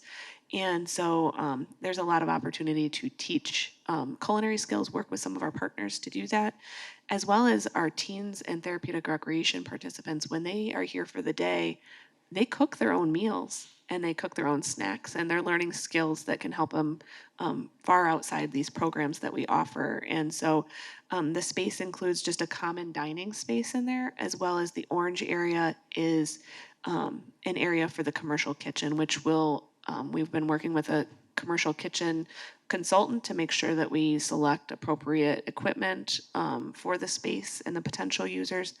And then also with our staff that work in like the kitchen at the Pheasant Run and some of the other grill spaces have been assisting as well. So that space is there so that multiple different users can use it. And also so that we can meet all the health department codes that we need to be able to offer those things. One of the, another one, an RBA that you'll have next week is a partnership with Hazel Coffee. And we're doing that with our therapeutic. Some of you have heard about this program a little bit. Our therapeutic recreation program, as well as our Block youth and teen participants, we've got some of them signed up to actually work with Hazel this summer to learn, to be, you know, to be a barista, how the coffee operation works, get them job experience. It's gonna be, we're very excited about it. It's for some of our outreach participants, but as well as our therapeutic. And Hazel's been a great partner. So as we think about programs in the future for therapeutic recreation, right, we're developing job skills. We're doing things that are showing them micro businesses. We talked about doing a coffee station at the summit in the lobby. We've talked about doing one out here in this building or at the warehouse. So we're going to use some of the amenities there to give our participants different job skills that then hopefully can be transferable and go on to do other things.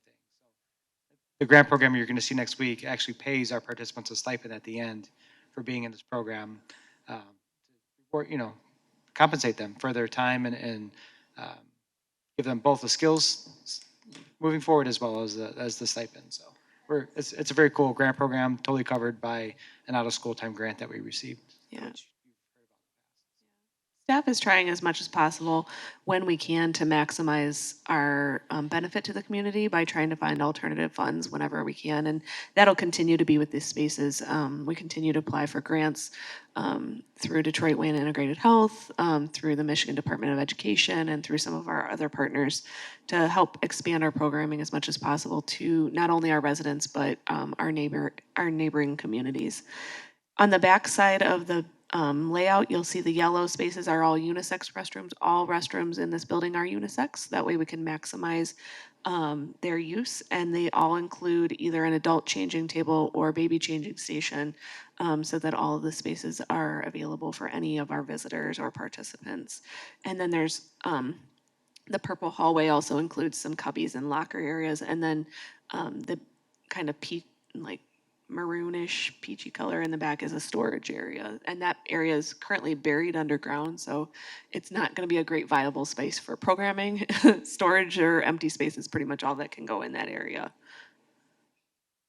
And then you can either take the stairs up or the elevator up to the second floor, or take the sidewalk off of Ridge Road to get to the upstairs section. And the area on the left is facing Cherry Hill. The area on the top is facing Ridge Road.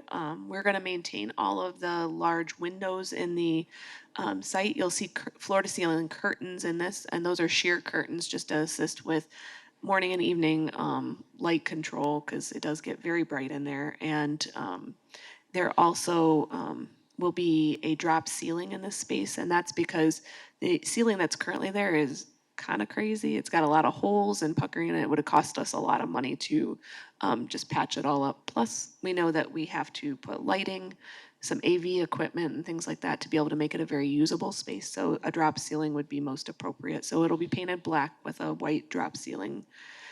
We are proposing that we include some AV, so a projection screen, as well as some hookups to be able to conduct meetings or presentations in those spaces, as well as sound, should this be used for a variety of different events, programs, or rentals.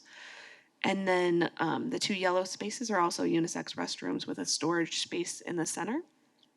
And then there is an IT room on this floor. We're trying to be strategic on where we place the IT infrastructure, and knowing that it is a floody area. We hope that we never face that in this building again. But to protect that infrastructure, the IT equipment is on the second floor. And then the light blue space on the left-hand side, where it has 4 round tables, that's a really nice space for if we have an art program or a class where you want a more intimate space as an overflow option from either the warehouse or intentional space for programs, as well as meetings or other small gatherings can take place in that area. You can either leave the doors open and be able to use both spaces, or you can shut the doors. They will be glass, so that you still get the light flow through there. And then you have a more intimate space if that's what's desirable.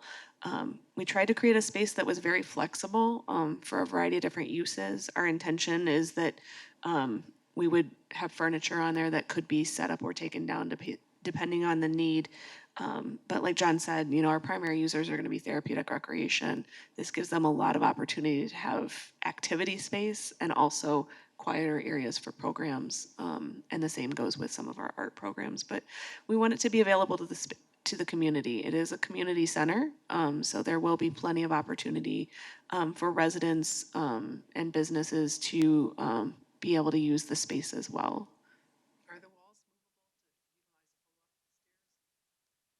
So the center part where it shows lots of different colors, that's permanent space. The purple, you come up the stairs towards the top of the screen, and then the restroom storage and restroom would all be permanent with a permanent ceiling above them. Just like the blue and all the green space will be open.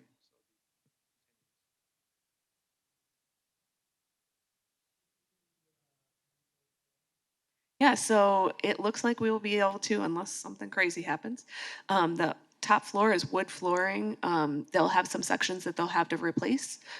Their intention is to sand it where needed, replace boards as needed, and then seal it so that we can still use the wood floor up on the top. It looks really cool. It's a really nice space.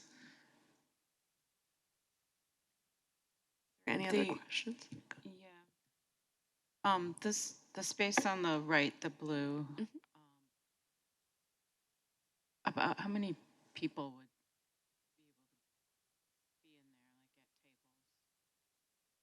I think we had talked about somewhere around 70-ish. Yeah, right, and it all depends on seating arrangements, theater style, rounds, open floor, you know, depending on what kind of space you're using.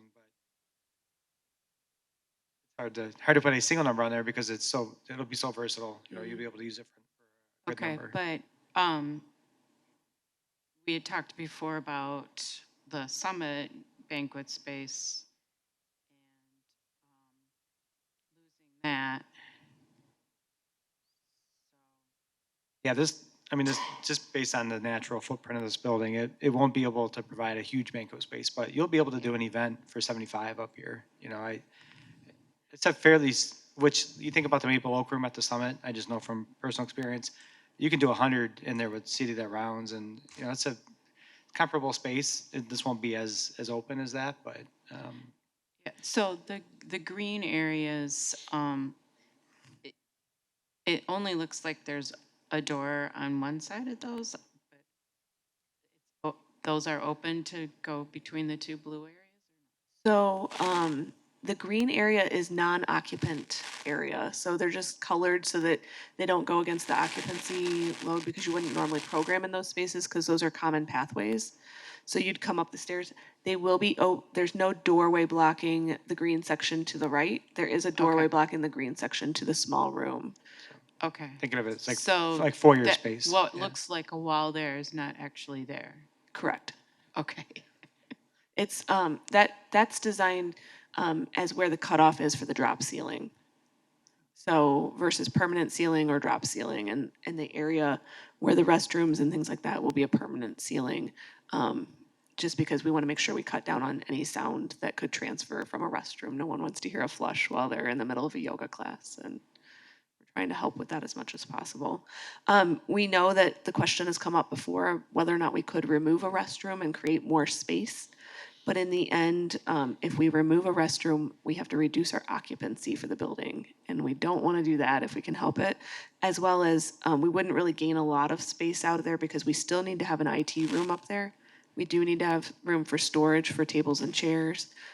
So we would gain a few feet, but we wouldn't gain a ton of space in there.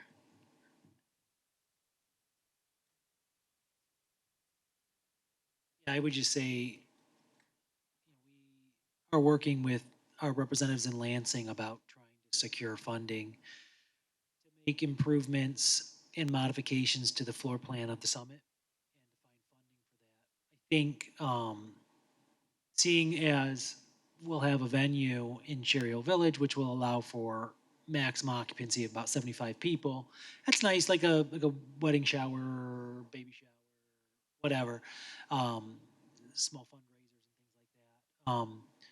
We might want to be mindful about when we look at the summit feasibility study that was conducted, to be honest, a very long time ago at this point. But when we look at what we want to fund at the summit, we probably want to think about some of the larger events that we've done.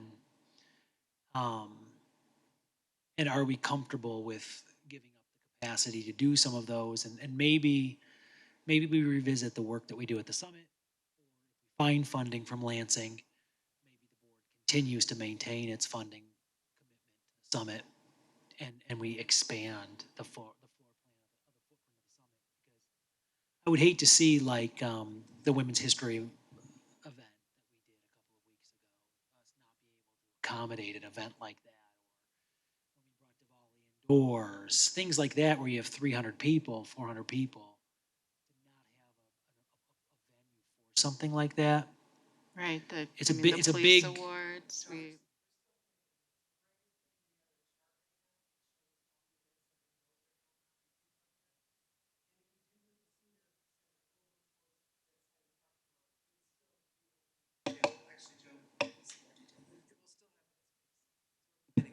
So we're not losing any of the banquet spaces?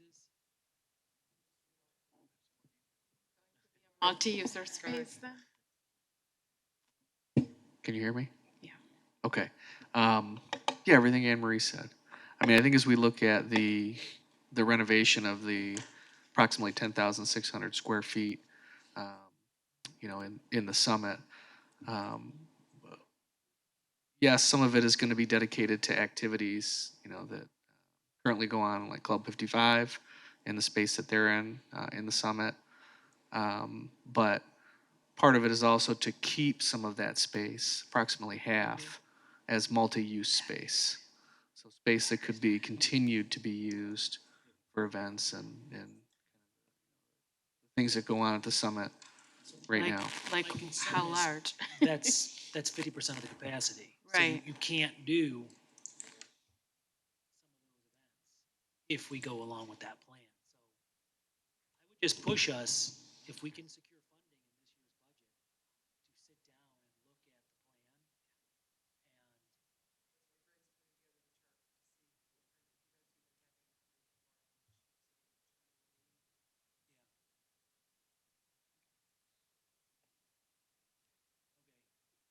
at the plan And certainly with any time we do a new project, there would be a schematic phase. So even though we did have a feasibility study done for the summit, there would be a design phase where we would have to make sure that it meets the current needs of what's going on. Before we would ever engineer anything, there would be a design phase that we would seek your input for. So we're hopeful for that funding. That would be awesome to be able to do that. So yeah, that would be really fantastic to be able to continue to meet the current needs of our community and anticipated needs in the future.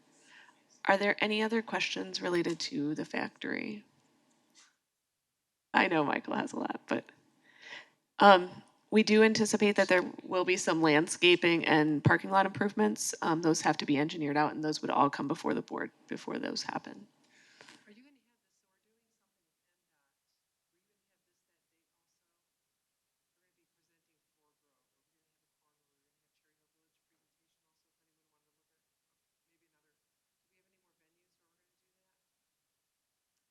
Well, are you asking if we're going to get more community input on these projects, No, or let just 'em see letting it, them know? basically. I mean, it's online, right? Yeah, it is online. Yeah, we've continued to update the Cherry Hill Village site too with some of these renderings so that the public can go on and check them out.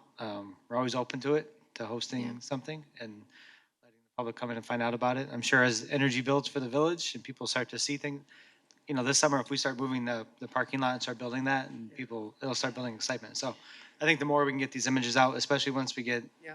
to the next step and get the stuff bid out and kind of start moving forward on the projects, that'll be definitely something we want to communicate and share. So we've been already working, part of the ARPA project is that we said that we would do a lot of wayfinding. And it's not just wayfinding once the projects are in place to make sure people know where to go and how to get to places, but also throughout the project. So we've been working closely with marketing and communications. They are working on a sign project, and the first one will be for the temporary parking lot. But each project will have a nice sign put in front of it where residents can see a design, a schematic of what the project will look like, as well as a QR code where they can go on the website to learn more. So if they happen to be walking through the village and they're like, ooh, what's happening at this spot right here? They can scan the QR code and see what's coming. And it'll also show them the other projects in the region that are happening too. So we'll continue to add more to it as projects get approved by the board. Those things will get added to the website. So Preservation Park is been in the works for a long time, and we've gone through a lot of different processes to get here. This was taken to the Planning Commission last night for a site plan review. And our goal with Preservation Park initially was, of course, to put a barn back in the space. And we all wanted that to happen, but funding's not there and it didn't meet the maximum use for the property. So when we started talking about the ARPA project and seeing how we can best use those dollars, we knew it was really important that we brought Preservation Park into the fold on this. And this helps extend the impact of the Cherry Hill Village projects by taking it all the way north to Preservation Park. And through several different input opportunities, we identified a few key things. One, the need for more park space, making sure we improve the parking out there and the accessibility of the space without necessarily adding a lot of hard surface to the area, making sure that it's viable for a lot of events and programs and that it gets used more than just on Sunday. And so through the process, we're proposing that we add a new market pavilion, and we'll get through some pictures in a second, improve the parking and add some landscaping, make sure that we put some ADA parking spaces in there. Is a proposed couple hard surface ADA spots so that people can get in and out of their vehicle as safely as possible. And adding an ADA space next to the Bartlett Travis House, because we know that we have some wonderful partners that like to be able to park close to that, and we wanted to make sure that continued. And then improving the walking system through there. So right now it looks like a gravel lot, and it's the larger stone that's sometimes difficult to navigate. The parking lot will continue to be a parking lot made with gravel. It'll be refreshed and regraded. Bless you. And then the pathways that are in brown and gray and here will be a compacted small stone that's compacted so that it's more accessible and easier to navigate than the large stones that are currently out there. And then additional landscaping. So previously that came before the board, we did get a fruit tree and fruit bush grant through the Michigan Department of Agriculture. A significant amount of those plantings will take place here on the property in the very near future, just north of the hoop house area and the community garden area, as well as over at the dog park on the other side of the parcel.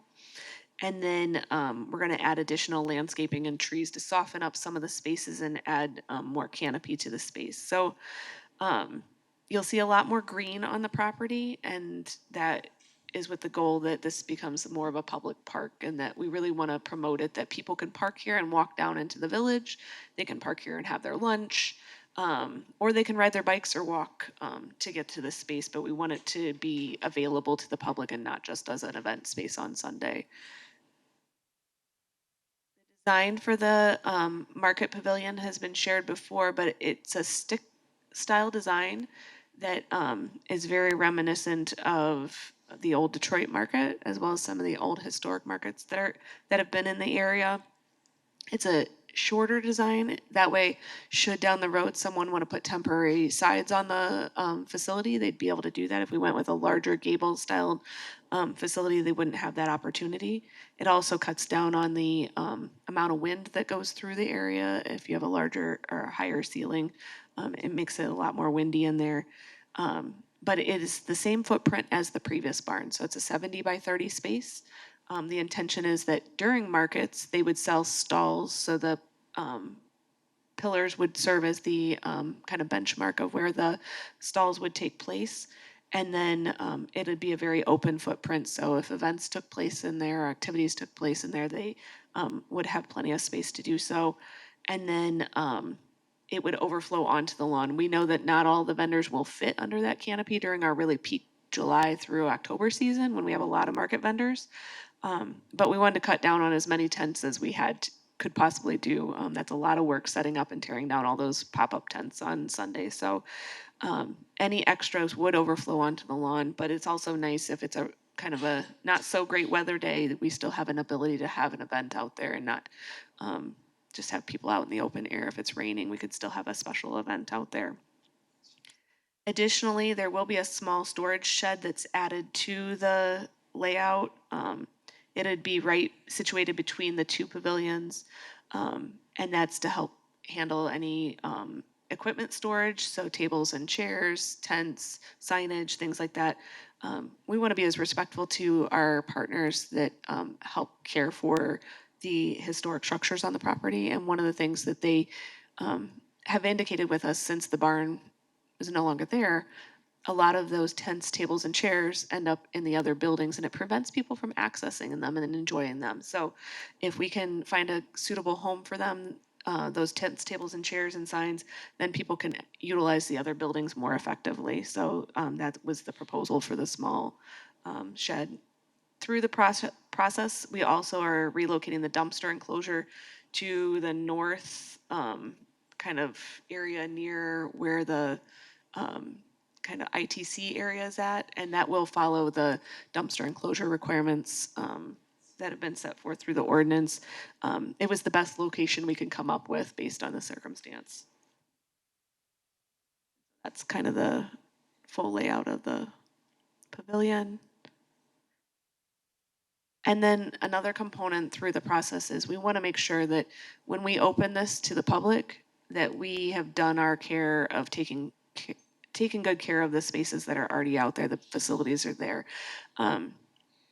Buildings, doesn't matter how old they are, need to be cared for. And we were fortunate, OHM brought on board someone with extensive state historic preservation experience. And one of the tasks that David had was to do an exterior building assessment. And that assessment report has then been used from the municipal services side to guide the projects that they're doing. So they took that assessment and ran with it.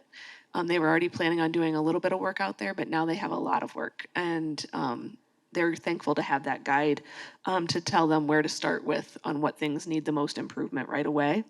So far they've done some wood improvements on about five of the different facilities that are out there. Not all of them have been painted yet because they have to have a certain amount of cure time, but there is plenty more work to be had with those spaces. So our intention was to allocate about $200,000 of our ARPA money, which is a very small portion of that overall budget, but $200,000 will do a lot of good work for the space, and that was approximately what the assessment had indicated would probably need to be done. So Facility Services has already indicated that they will continue this year to use that guide as kind of what they're going to use to do next steps on those facilities and make them look nice and what they deserve to be, so that when we reopen this space with the new pavilion and the new park, all of those spaces can be highlighted. Our friends in the Historical Society and HDC are trying to do a lot more programming and a lot more opportunities for tours of spaces, and we want to make sure that those spaces look nice for them to be able to do that. Any questions related to Preservation Park before we hit the last one? Project is for next year. So Preservation Park will be bid out in May or early June. And depending on what contractor timelines look like, it could potentially be built this year. If not, it would be started this year and finished in the spring of next year. So we'll have the farmer's market, Yep. hopefully. So part of our strategy through this is we know that we can't have all the construction happening at once. We need to be able to make sure our events still take place. So with having the square construction next year, it allows that if the farmer's market needs to relocate for any period of time, it can either go to the square or to the warehouse property.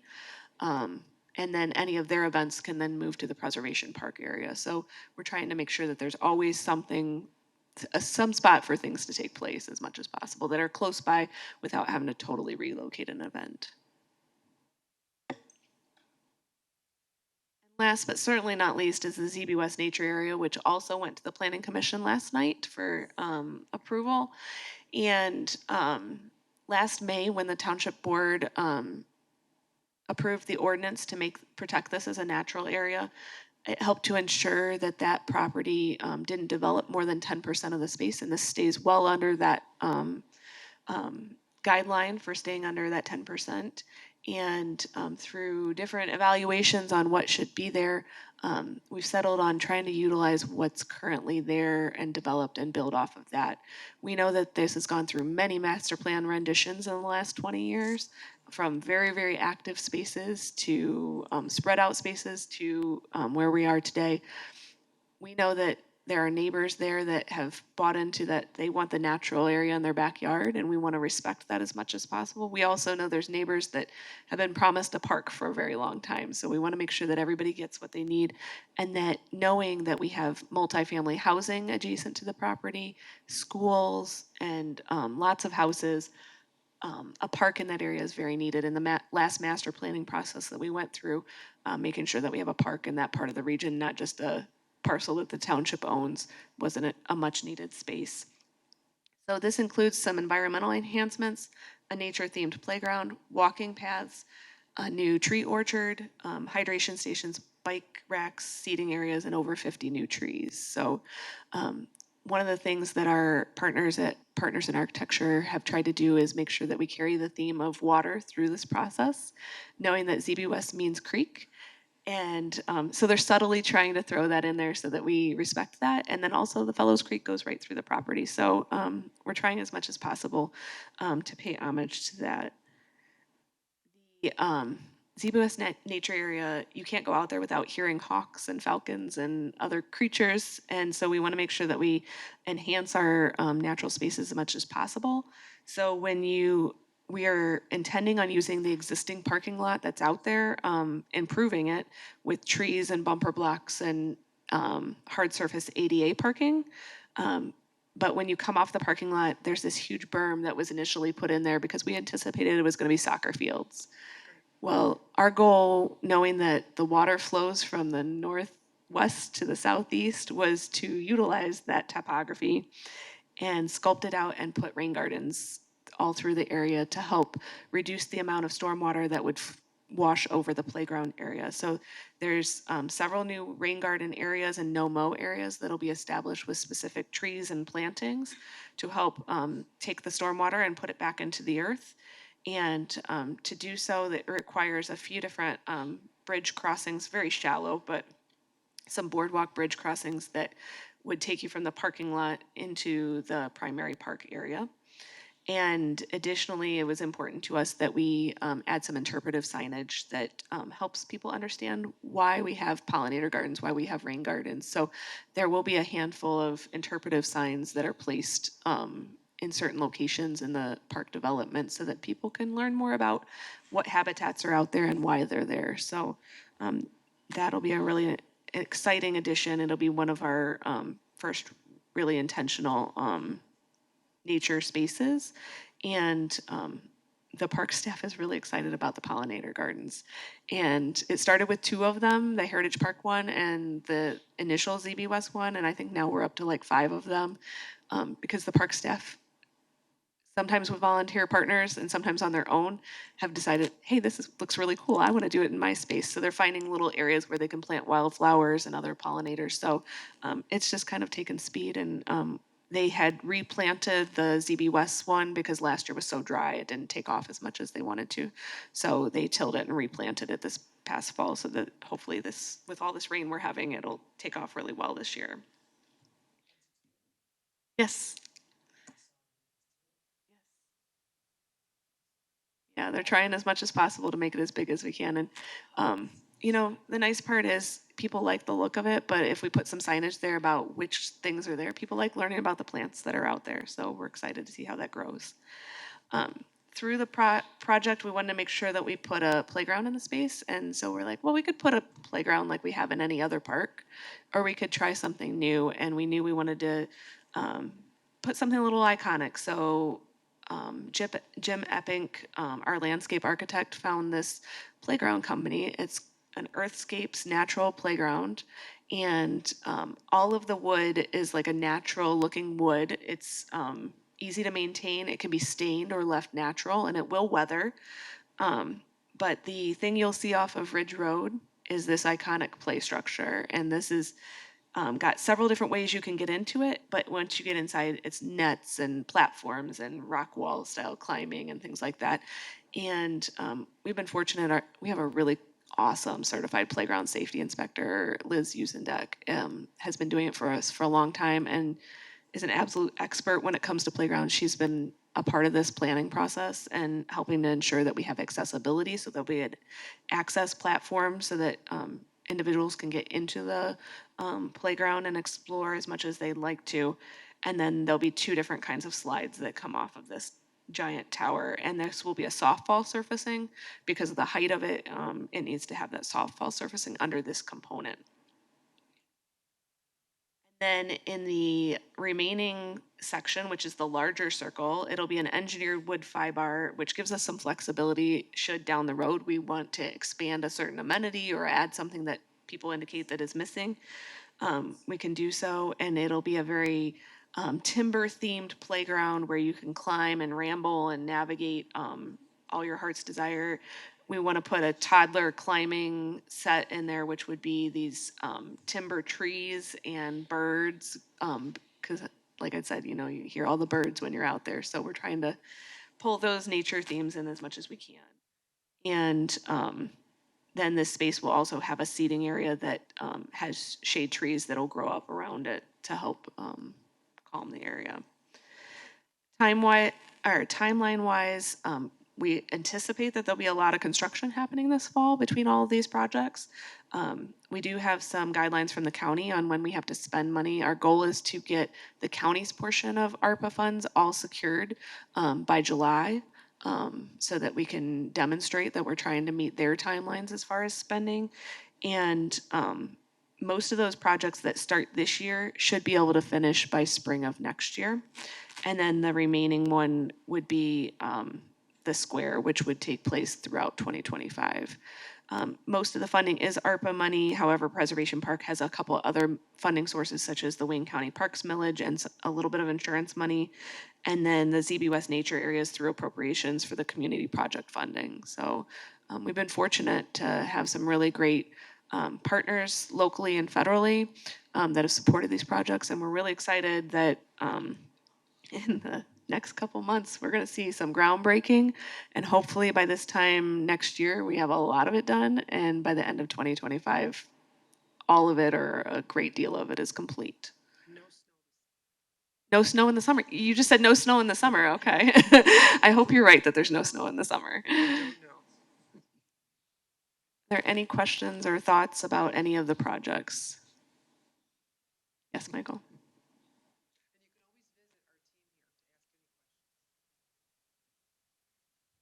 The blue Zibawez sign, is that the intention of the sign to put up? I was asking John whether or not I should include that. So this is the proposed sign, and the intention was that it would play off the playground theme, and then also have the water flowing through it. So kind of as a play on the mean for creek. I think meaning it's the for creek. coolest thing I've ever seen. Cool. Yeah.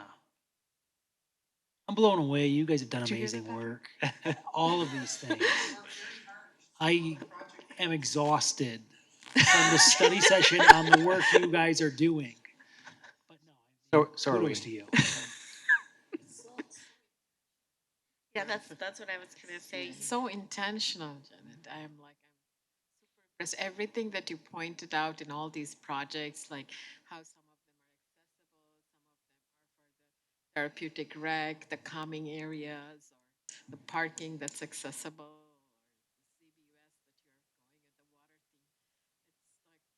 It's like, I'm amazed that we have such a wonderful parks and leisure services. I definitely appreciate the intentionality and thoughtfulness that you put into this. It's incredible work. I can't. You are all very creative. You got a lot of ideas when you went to the conference this Yeah, year. A lot. and that's a good point. We are really lucky that this board supports continuing education. When we get to go to conferences, when we get to reach out with our partners that either in the state or nationally and go to schools and things like that, we come back with a lot of really cool ideas. And then we also come back with a lot of great resources too. So we really appreciate that opportunity. And we know that a lot of this is happening in Cherry Hill Village and along Ridge Road, but this approach is what we're using with all of our other projects coming up as well. It sometimes takes a little while getting through the planning process, but we want to make sure that we do things right for the community as best as we can. Yeah, just I echo what everybody else said, and I just want to say I'm really excited. I'll echo the same thing, and thank you guys so much. Your patience and all of your hard work, your listening and changing. I know we've kind of given, thrown a lot of wrenches at you, but we really, really appreciate all of the hard work you've done. So thank you. Just want to, that intentionality is, Jeanette, as you can tell, very thoughtful, and we're fortunate to have her in her position. Jeanette meets weekly with a large team, with our consultants. It's a grind. We call it, we laugh because we've learned along the way, these projects are a grind because you never feel like you're really moving forward. And things take some time, but obviously it's fruitful enough. Patrick joins every one of those calls with Jeanette. He's here tonight. We appreciate the solidarity that these two gentlemen have stayed with us tonight.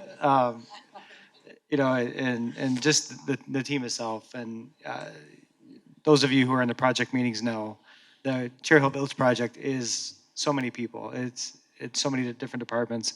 You know, Gavin's here as our economic development manager. Every single person on the team brings a flavor to it. So we appreciate everybody sticking it out. Yeah, and supporting us and these guys spending, I know Patrick's had a couple late nights in a row with us here last night, tonight, as has Summer and others. So, but awesome team and the proof is in the pudding. No, everybody did a great job today. I mean, we have project meetings every month.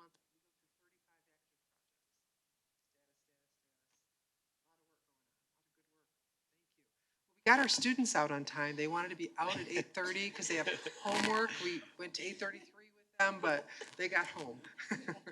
Yeah, I do appreciate the time tonight. This is a ton. I get it. And this agenda grew as we went.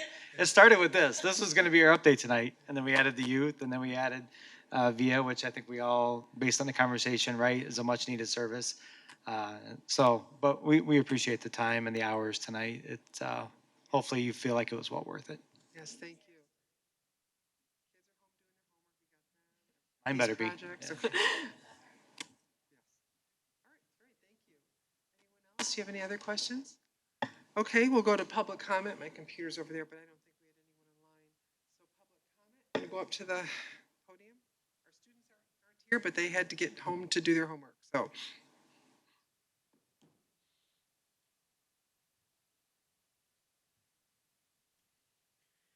Well, good long evening here. So, Dan McCausland, 2011 Lots Road.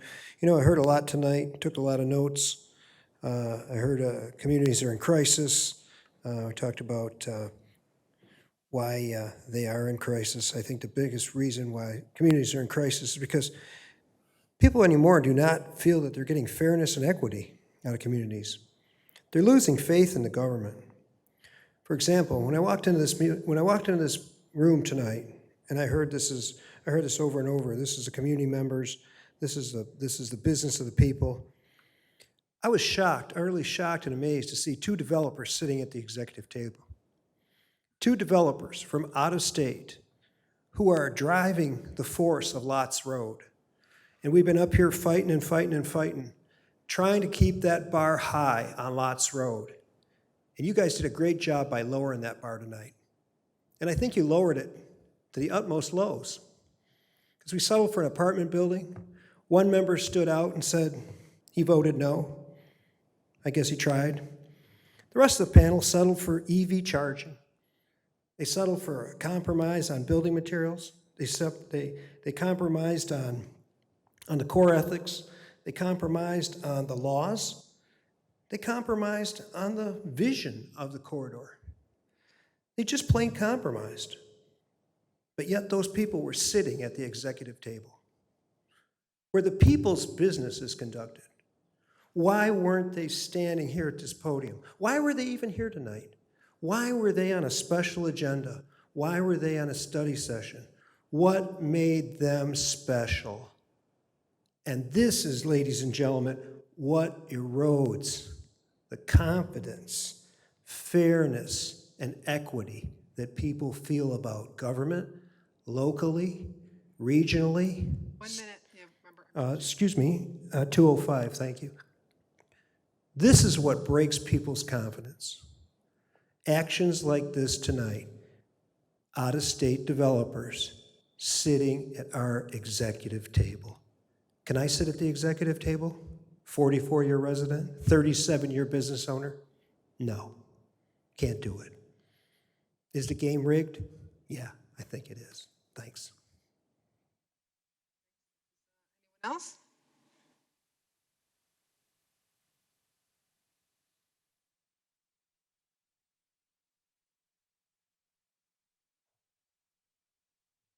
I don't want to have to repeat a lot of things that's already been said, but The one thing that I will say was, you guys did a great job on the parks. It's those kind of amenities that'll keep people here. The rest of it, it's gonna be a struggle. Because the budgeting and everything that's coming down the line, you really gotta think about what kind of dollars you're spending here. You know, this might not be an easy slog. This could get tough. Just like to say, think about what we have left and what we need, where we need to go. How do we get there? Because raising taxes isn't going to be the answer. I can tell you that right now. Thank you.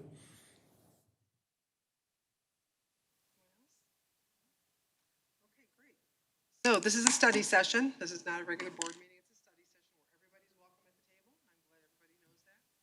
So does anyone have anything to say about anything else? Board, what do we have coming up this week?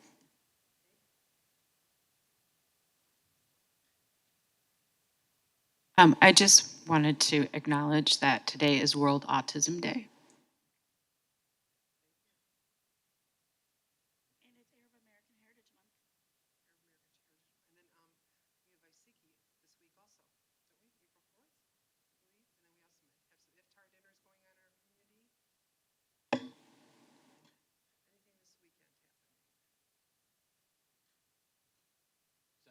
Art installation reception happening Thursday night out at the Arts Warehouse. So I know many of you like to attend those, so we encourage you to do so. So we'll have a new monthly installation happening out there. And then, of course, all the usual activities that happen at the warehouse every day.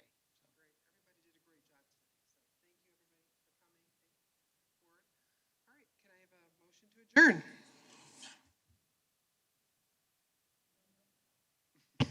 So moved. Made by Trustee Brzezinski, supported by Trustee Foster. All in favor, say aye. Aye. Aye. Opposed, nay. Motion passes.